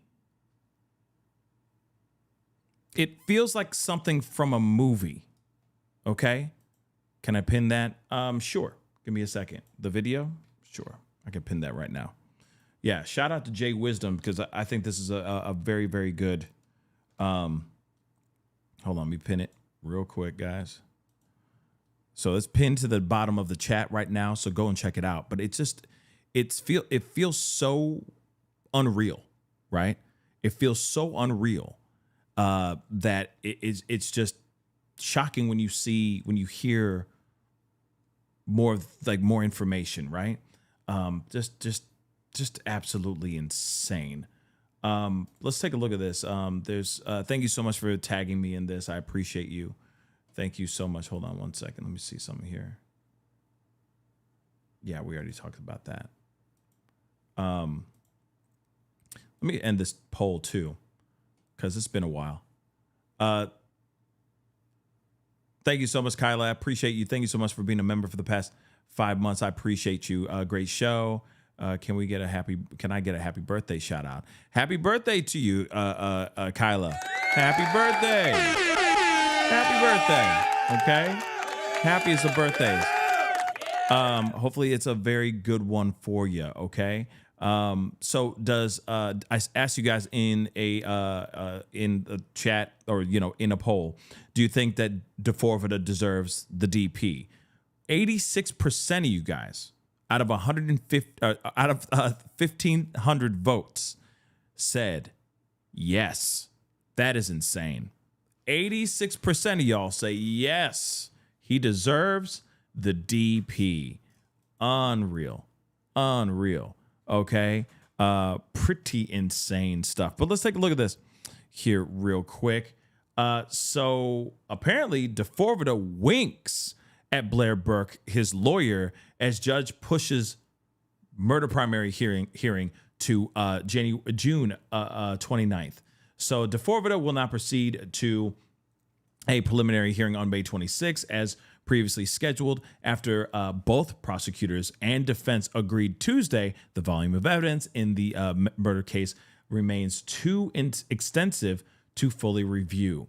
So during a hearing today, this morning, all right, in downtown Los Angeles, the judge granted a continuance, pushing the primary hearing to June 29th with an additional status hearing scheduled for June 17th. Okay, just so you know. Now, we already know about Burke. We already know about all that. Okay, we already know about the whole situation. He appeared relaxed throughout much of the hearing, at times leaning forward casually with his elbows resting on the armrests of his chair. Excuse me, guys. Ugh. After the hearing concluded, Burke appeared to wink at his lawyer, Blair Burke, while being escorted from the courtroom. So Los Angeles Magazine had eyes on the inside courtroom. Inside the courtroom. So the hearing on Tuesday largely centered on the enormous amount of digital discovery still being exchanged between prosecutors and Burke's legal team, led by high-profile defense attorney Blair Burke. So again, this is from Taylor. It says Beth Silverman with the prosecution said, "We want to make sure we are not doing this over and over. It holds us hostage. If a third date is set, she wants to ensure it is a good date." So in other words, Beth Silverman of the prosecution's like, we want to get things moving. So if you're out here just trying to delay the inevitable, let's stop delaying the inevitable. So if we're going to do this again, let's make sure this is the last time. Let's make sure we go in, we do what we need to do, and we kick rocks, right? And we keep this thing on and moving. So Deputy District Attorney Beth Silverman told the prosecutors, or told the court, prosecutors have already turned over more than 10 terabytes of discovery material, including iCloud data, forensic evidence, lab reports, LAPD reports, photographs, arrest records, and extensive video evidence. Silverman said prosecutors are continuing to upload evidence through the evidence.com platform and noted that the overall discovery could exceed 40 terabytes. Discovery will take a month to complete because there is so much, Silverman told the court, adding that the uploading process itself has been ongoing since last week due to the size of the files. Why can't they just drop make copies and drop it off? You see what I'm saying? Like, why don't they just do it the old way? You know, what the old guard used to do. You know, they just go over there and just drop off the files. Why can't you just do the mother loving dropping off the mother loving files? Oh my Lord, we gotta upload it to the internet, and it takes so long. Or buy faster internet, mang. Silverman also expressed frustration over repeated scheduling adjustments, noting prosecutors had already contacted witnesses and altered schedules based on prior hearing dates. "We want to make sure we are not doing this over and over," Silverman said, like I just said earlier, right? "It holds us hostage." Burke acknowledged the defense still lacks certain narrative reports and written summaries outlining the prosecution's theory of the case. "It's hard to argue what you don't know yet," Burke said, adding that that while there are still discovery concerns, including outstanding DNA evidence, she believes many of the issues can likely be resolved informally without court intervention at this time. So the judge said the court would continue evaluating scheduled requests carefully moving forward, though she did not guarantee additional continuances would not occur if discovery disputes persist. The preliminary hearing is now expected to begin June 29th and could last approximately 5 to 6 days, according to estimates discussed in court. And that's it. Thank you so much for sending this to me. A nice, good breakdown. He apparently winked at his attorney, which is strange, if you ask me. That is strange. Okay? But let us continue with our conversation. Now, again, I was going to show you the whole doggone thing because I think, there's a lot to look into and all that. Of course, there is a lot of other stuff going on. Sorry. Hearings and whatnot. I do want to talk to you guys about the Hantavirus, okay? And the concerns that everybody has right now. I told you guys we were going to be talking about that. So I'm just going to play a little bit of this so you guys can see what's going on. And people are very, very concerned about this. And to me, I'm like, why should we be concerned? Because I feel like media, it doesn't have anything to talk about right now. So they're just like, we're just going to ride on this Hantavirus conversation. I mean, I'm at that point right now where I'm like, I don't think it's as bad as media is putting it out, how they're kind of putting it out. So maybe we could just chill. But media's running with it. Yes, there are people that have been infected. There are people that are sick. And of course, we should keep our head on a swivel. We should always be cautious. But is it really going to be as bad as they say it's going to be? Let's take a look at this. MV Hondius, they're back in the United States today after an outbreak of the virus on board the cruise ship sent health officials worldwide scrambling. The ship has been linked to 3 deaths and as many as 9 suspected infections. And according to health officials, 16 passengers from that ship, they were taken to the National Quarantine Unit at the University of Nebraska Medical Center in Omaha this morning. One passenger who tested mildly positive for the virus is now in a biocontainment unit. The other 15, they were in less restrictive quarantine units. They've been described as hotel-like. We'll talk what those are. But health officials said that the other 2 passengers, including a person with mild symptoms and that person's partner, they were sent to Emory Hospital, University Hospital in Atlanta. All 18 passengers, they're going to be monitored for the virus, which, by the way, is a complicating factor. It has a weeks-long incubation period. There's no targeted treatments or widely available vaccines. There was a rare spot of good news here because health officials said that depending on their health, some of those passengers may be able to leave the facility to finish their quarantine at home. Now, of course, there's a lot of questions about what that means. And also, I should tell you, health officials, they didn't put a time frame on when those passengers would be allowed to head home. But the caution is understandable considering the Andes virus of the Andes variant, of the Hantavirus, that can be spread by person-to-person contact. That's what makes this different. And that risk of contagion is why health officials in 8 states are now monitoring, again, close to 30 people for signs of infections. And just to show you how dangerous it can be, the state of Maryland just announced it's now monitoring 2 people who weren't even on the ship. They were on a flight with an infected passenger from the MV Hondius, which shows health officials aren't taking any chances. But in spite of the climbing number of potential cases, the president doesn't seem too concerned, saying this at an event in the Oval Office earlier today. Hold on really quick. Was he concerned about Rona when Rona was on and popping? Like in the very beginning, was he worried about that? I'm just asking for a friend. Let's continue. In certain ways, very hard to spread. It's been, we've lived with it for years, many years, and we think we're in very good shape. We're very careful. And Nebraska has done a fantastic job. They have a place there that those doctors are unbelievable. So in spite of all the uncertainty out there, is President Trump right when he says we're in, quote, very good shape when it comes to the Hantavirus? Well, a lot of it's going to depend on how things go at the National Quarantine Unit in Nebraska. And earlier today, Time magazine reporter Philip Wang spoke to Dr. Michael Ash, the CEO of Nebraska Medicine, about just how that quarantine unit operates. Interesting discussion. Philip Wang joins us now. Thank you so much for taking the time. So what's going to happen to those passengers in their first day in this unit?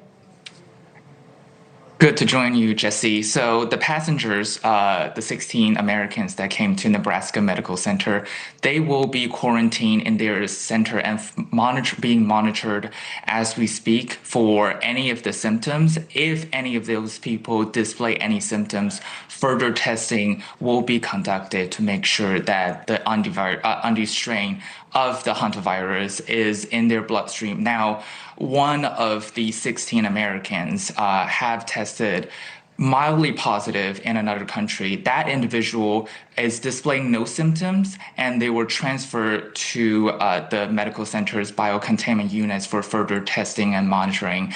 And the 15 asymptomatic patients who are currently negative were put in quarantine. And I will say in my conversation with the CEO, who told me that these biocontainment units as well as quarantine centers are almost like nice, secure hotel rooms. Yeah, aside from the regular medical bed, you also have exercise equipment and entertainment. And all of these meals are brought to them throughout the day. And most importantly, these units are singly insulated and maintain an air supply that is going through an advanced HEPA filter so that there is no risk of transmission between Tonight the we have people a who are being quarantined as well as the medical staff that are taking care of them. That's an important point for a number of reasons. I mean, look, it's a distressing situation, but at the same time, when we think of a quarantine room, this is a little bit different. When you talk about testing, how are they tested for the virus, and do you know how accurate those tests are?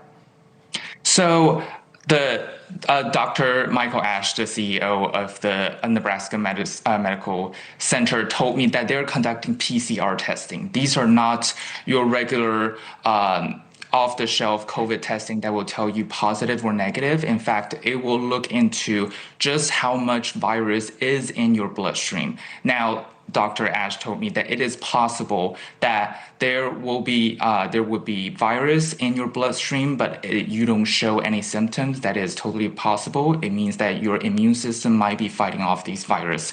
So it is a very complicated and specific testing that the Nebraska Medical Center is conducting in coordination with the CDC to make sure that these are very accurate and specific tests so that they can run throughout the day. Do you know how long they're going to be kept there? In other words, I understand it's a 1 to 8 week incubation period. Are they kept there for the maximum? And do they have to be tested if they have nothing in their bloodstream? How does it work exactly? How long they might be there?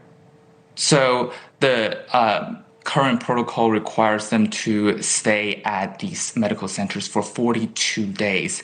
And if they don't exhibit any symptoms and their testing shows that there isn't no progressing of virus going forward, they are free to leave. But for now, it is a ongoing situation that everyone keeps getting monitored and making sure that there is no spread from where they left to the medical center. And each of the staff are also going through testing in the same way. And even the pilots and the airport staff who repatriated these Americans are also going through testing to make sure that there is no leakage of the virus. So they're being monitored, not the pilots and the crew members, but not exactly quarantined. Did Dr. Ash say if he's concerned about the spread of this contagion? When, it's interesting because when I asked him how confident he is about containing these viruses, he told me the medical center has the highest confidence. This is a medical center that received U.S. citizens with Ebola virus, which has much higher fatality rate back in 2014. And they also received the first U.S. citizens who tested positive for COVID-19 back in 2020. And remember, these are highly trained staff and who runs regular drills to make sure that every patient can get tested and treated properly and no virus, specifically this infectious kind, can get out of the medical center. And they have proper protocols at every step of the way to make sure that, everyone can stay safe and get treated. This is oh boy. Here it is. What's going gonna happen. Because I feel like this, I feel like this. Yes, being locked up for that long in just a room it's just insane to me, right? It's just absolutely insane. In fact, hold on, let me see if I can find this.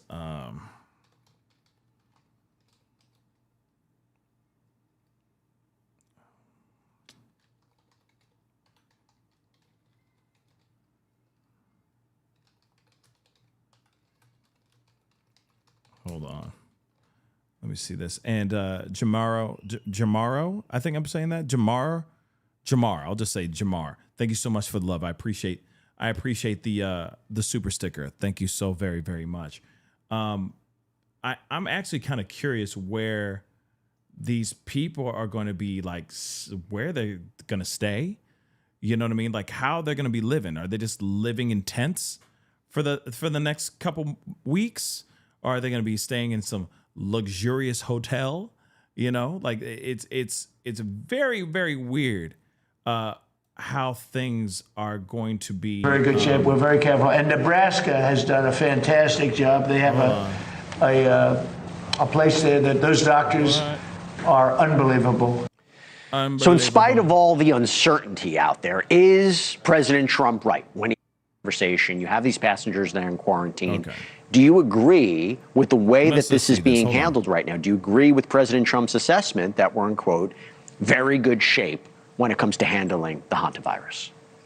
Well, currently, operationally, we certainly are in good shape because these passengers couldn't be at a better facility. As you just discussed, just a couple of minutes ago, they're at Nebraska Medical Center in their quarantine unit. This is an amazing facility. I know these individuals are my colleagues. We have 13 of these elite regional Ebola and special pathogen treatment centers kind of throughout the United States. And so these are highly skilled individuals with very amazing capacity, both from a healthcare standpoint, as well as just the staffing infrastructure and the availability of additional resources. So they couldn't be in a better place. And so currently in the situation that we're in with all these Americans repatriated in this current, destination, we are in good shape. How do you do a home quarantine? Yeah, so home quarantine, and this is bread and butter public health. We do home quarantines all the time for various infectious diseases, and this is a highly structured process. And what this— Let me just say this: do you trust anybody doing a home quarantine? Like, do you trust anybody doing a home quarantine? I'm going to tell you this: I don't trust not a damn person. Sorry. You better be monitored and watched at all times. We ain't got time for everybody and their mama to be out here going on everybody. I got better things to do. Okay? I got better things to do than having some sort of virus coming over here and destroying my life and everybody else that I love and care for life too. Nope. Yeah, it's like, how can you even make somebody stay quarantined? They're going to be like, F you, I'm going outside because I want some air. That's what's going to happen. You see what I'm saying? You know how many people that were actually sick with the Rona and they still went out? Spreading that ish. They didn't care. People didn't care. At some point, they're like, I can't stand I need to be free. And then they just run out. Go to the supermarket and coughing on everything, snotting on everything, getting everybody else sick. Sans mask too. So I mean, there's a part that I'm like, nah, home quarantine. Are they really no one's really gonna do that. Not everybody. Some people will because people care. All right. And they don't want everybody to get sick. But if it was to, if there was to be an outbreak of this kind where other people got it, not everybody's gonna sit there and stay locked up. I'm telling you right now, not for 6 to 8 11 weeks. They're going to go crazy. They are going to go crazy. So I don't see it. There is something else that people are, mentioning that I do want to play or share with you guys, because again, some people are thinking that this whole situation with the Hantavirus, okay? Hanta, you don't wanna Hantavirus. Something else is going on, and they're saying that this may be the reason why that everybody's so focused on the Hantavirus and not looking at the Disney Cruise Line. Allegedly, Disney cruise workers were busted in a CP sting.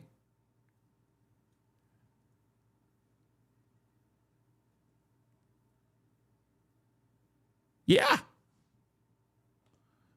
It's a real thing, guys. Take a look at this. More than a dozen cruise ship employees, including Disney cruise workers, were arrested by U.S. Customs and Border Protection, CBP, in a child exploitation ring bust at a port in San Diego. So in all, 28 people from 3 different countries, 26 from the Philippines, 1 from Indonesia, and another from Portugal were interviewed, and 27 were found to have taken part in the receipt, possession, transportation, distribution, or viewing of really disturbing, disgusting content. Have mercy. It is unclear how many of those people worked for the Disney Cruise Line. In a statement to Fox Digital, Disney said, "We have a zero tolerance policy for this type of behavior and fully cooperated with law enforcement. While the majority of these individuals were not from our cruise line, those who were are no longer with the company." CP agents boarded a total of 8 cruise ships in the port of San Diego between April 23rd and April 27th in search of these actual suspects. CBP said the suspects' visas have been revoked and they are scheduled for deportation. So Dharmi Mehta told the California Post that she was a passenger on one of the ships and that it was really unsettling to see the arrest, including one worker who was her server during their 5-day trip. That's disgusting. He was in full uniform, which was in a blazer, tie. Some of the other employees were still in their chef's uniforms with their name tags on it. Jeez Louise. The Port of San Diego told Fox News Digital that it was not involved in the law enforcement action and that under California law, state, local, and state authorities do not cooperate with federal and immigration authorities. So you got a gang of very bad individuals on Disney cruise ships making and distributing and sharing content that they shouldn't be sharing content of in the first place. And what's interesting about this is that people are saying that this was something that they were trying to avoid, that maybe this Hantavirus focus was to deter us from actually hearing about what happened with this Disney cruise line. Still, no matter what, we're talking about it right now. And it's absolutely insane that you have 28 individuals that worked on these cruise ships that were making content that should not have been making that content in the first doggone place. And you got these people actually getting arrested in real time in front of passengers. I'm your host, Mike Page. Always great to be with you as we continue to roll on. Right before the break, we were getting the latest updates on the Hantavirus outbreak that happened on the cruise ship. And we were just getting the latest reporting there about contact tracing as well as what is going to be the next steps for this cruise ship. But next up, we want to get a medical point of view. So let's bring in our next guest here to break it all down. Please welcome. I have a little bit of fever. Unfortunately, sometimes could happen fast there, but let's go back out to the World Health Organization. No, that's not. I thought this was a video about the Disney Cruise Line, okay? But still, very, very shocking stuff right there, guys. Absolutely insane. Yeah, Ninja Cat? Yes, absolutely. We had a point where we should be side-eyeing everybody. Everyone's a suspect at this point, right? But this is absolutely crazy just hearing that again now. again, they're everywhere. These kind of monsters are everywhere, guys. It's just insane. All right. But guys, that is the show for now. You know, if there are some updates, we will talk about it. I didn't get a chance to talk to you guys about the Epstein files or the Epstein survivors. We will discuss that at a later time. And if, of course, if there's any updates on that, we'll talk about that here soon enough. But I did want to share with y'all the situation with D4vd and all that. Looks like we're gonna have there's gonna be a little bit of a lull, but I mean, there's so much information that's coming out. In due time, we're going to be finding out more. Trust me, we're going to find out more information here very, very soon. Let me just see something here really quick. Hold on one second. Just checking a few things.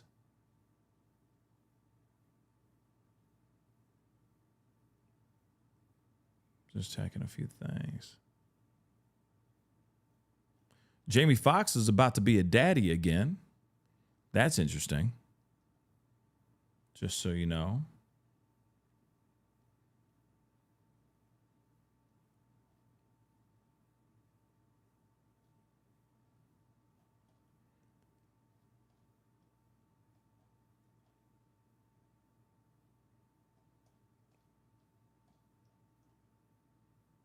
Yeah, I'm going to... Yeah, we're just going to end here. There really isn't a massive amount of stuff going on. But, of course, things are always percolating. There's always news, okay? Rebel, yes, I do. Ride, I'm sorry. Yes, that's true. Epstein Survivors is live now. They just got done. Thank you so much for the super chat, but they just got done. Let me check. I'm going to check here again because I had the whole thing, unless they just recently did another one.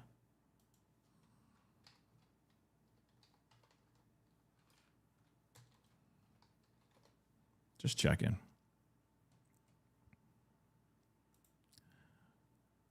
Jamar Joe? I'm sorry if I'm butchering that. Let me get this super chat here. Thank you. Yeah, they ended a while ago. The survivors conversation. But thank you so much. Jeez, this thing. Thank you so much for the super chat. Let's try that again. Hold on. Where did it go? There it is. Okay. So thank you so much for the love. I appreciate it. They need to cancel the World Cup. Millions of people coming from different places to spread out to California. So U.S. and Mexico, or Canada. I'm sorry, Canada, U.S. and Mexico will definitely put us in lockdown. I really hope that when does the World Cup start? When does the World Cup start? Hold on. It's in June, right?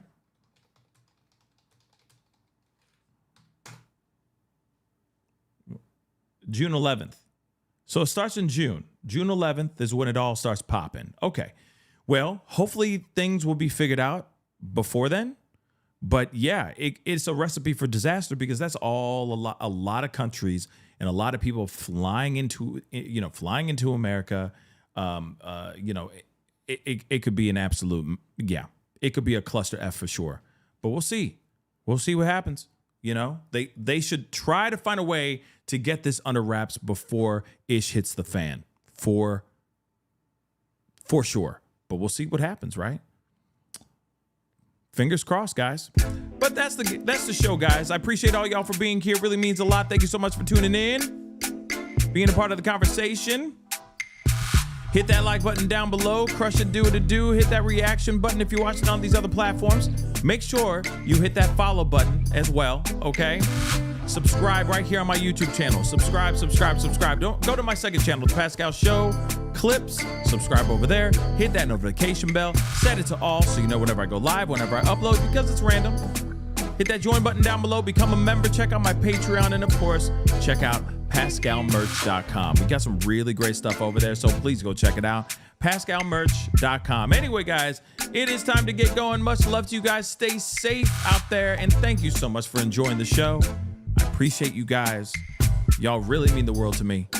And without you guys, I'd just be talking to a wall, and that would be weird, right? So anyway, guys, it's time to get going. Be good to yourself. Be good to one another. This is The Pascal Show.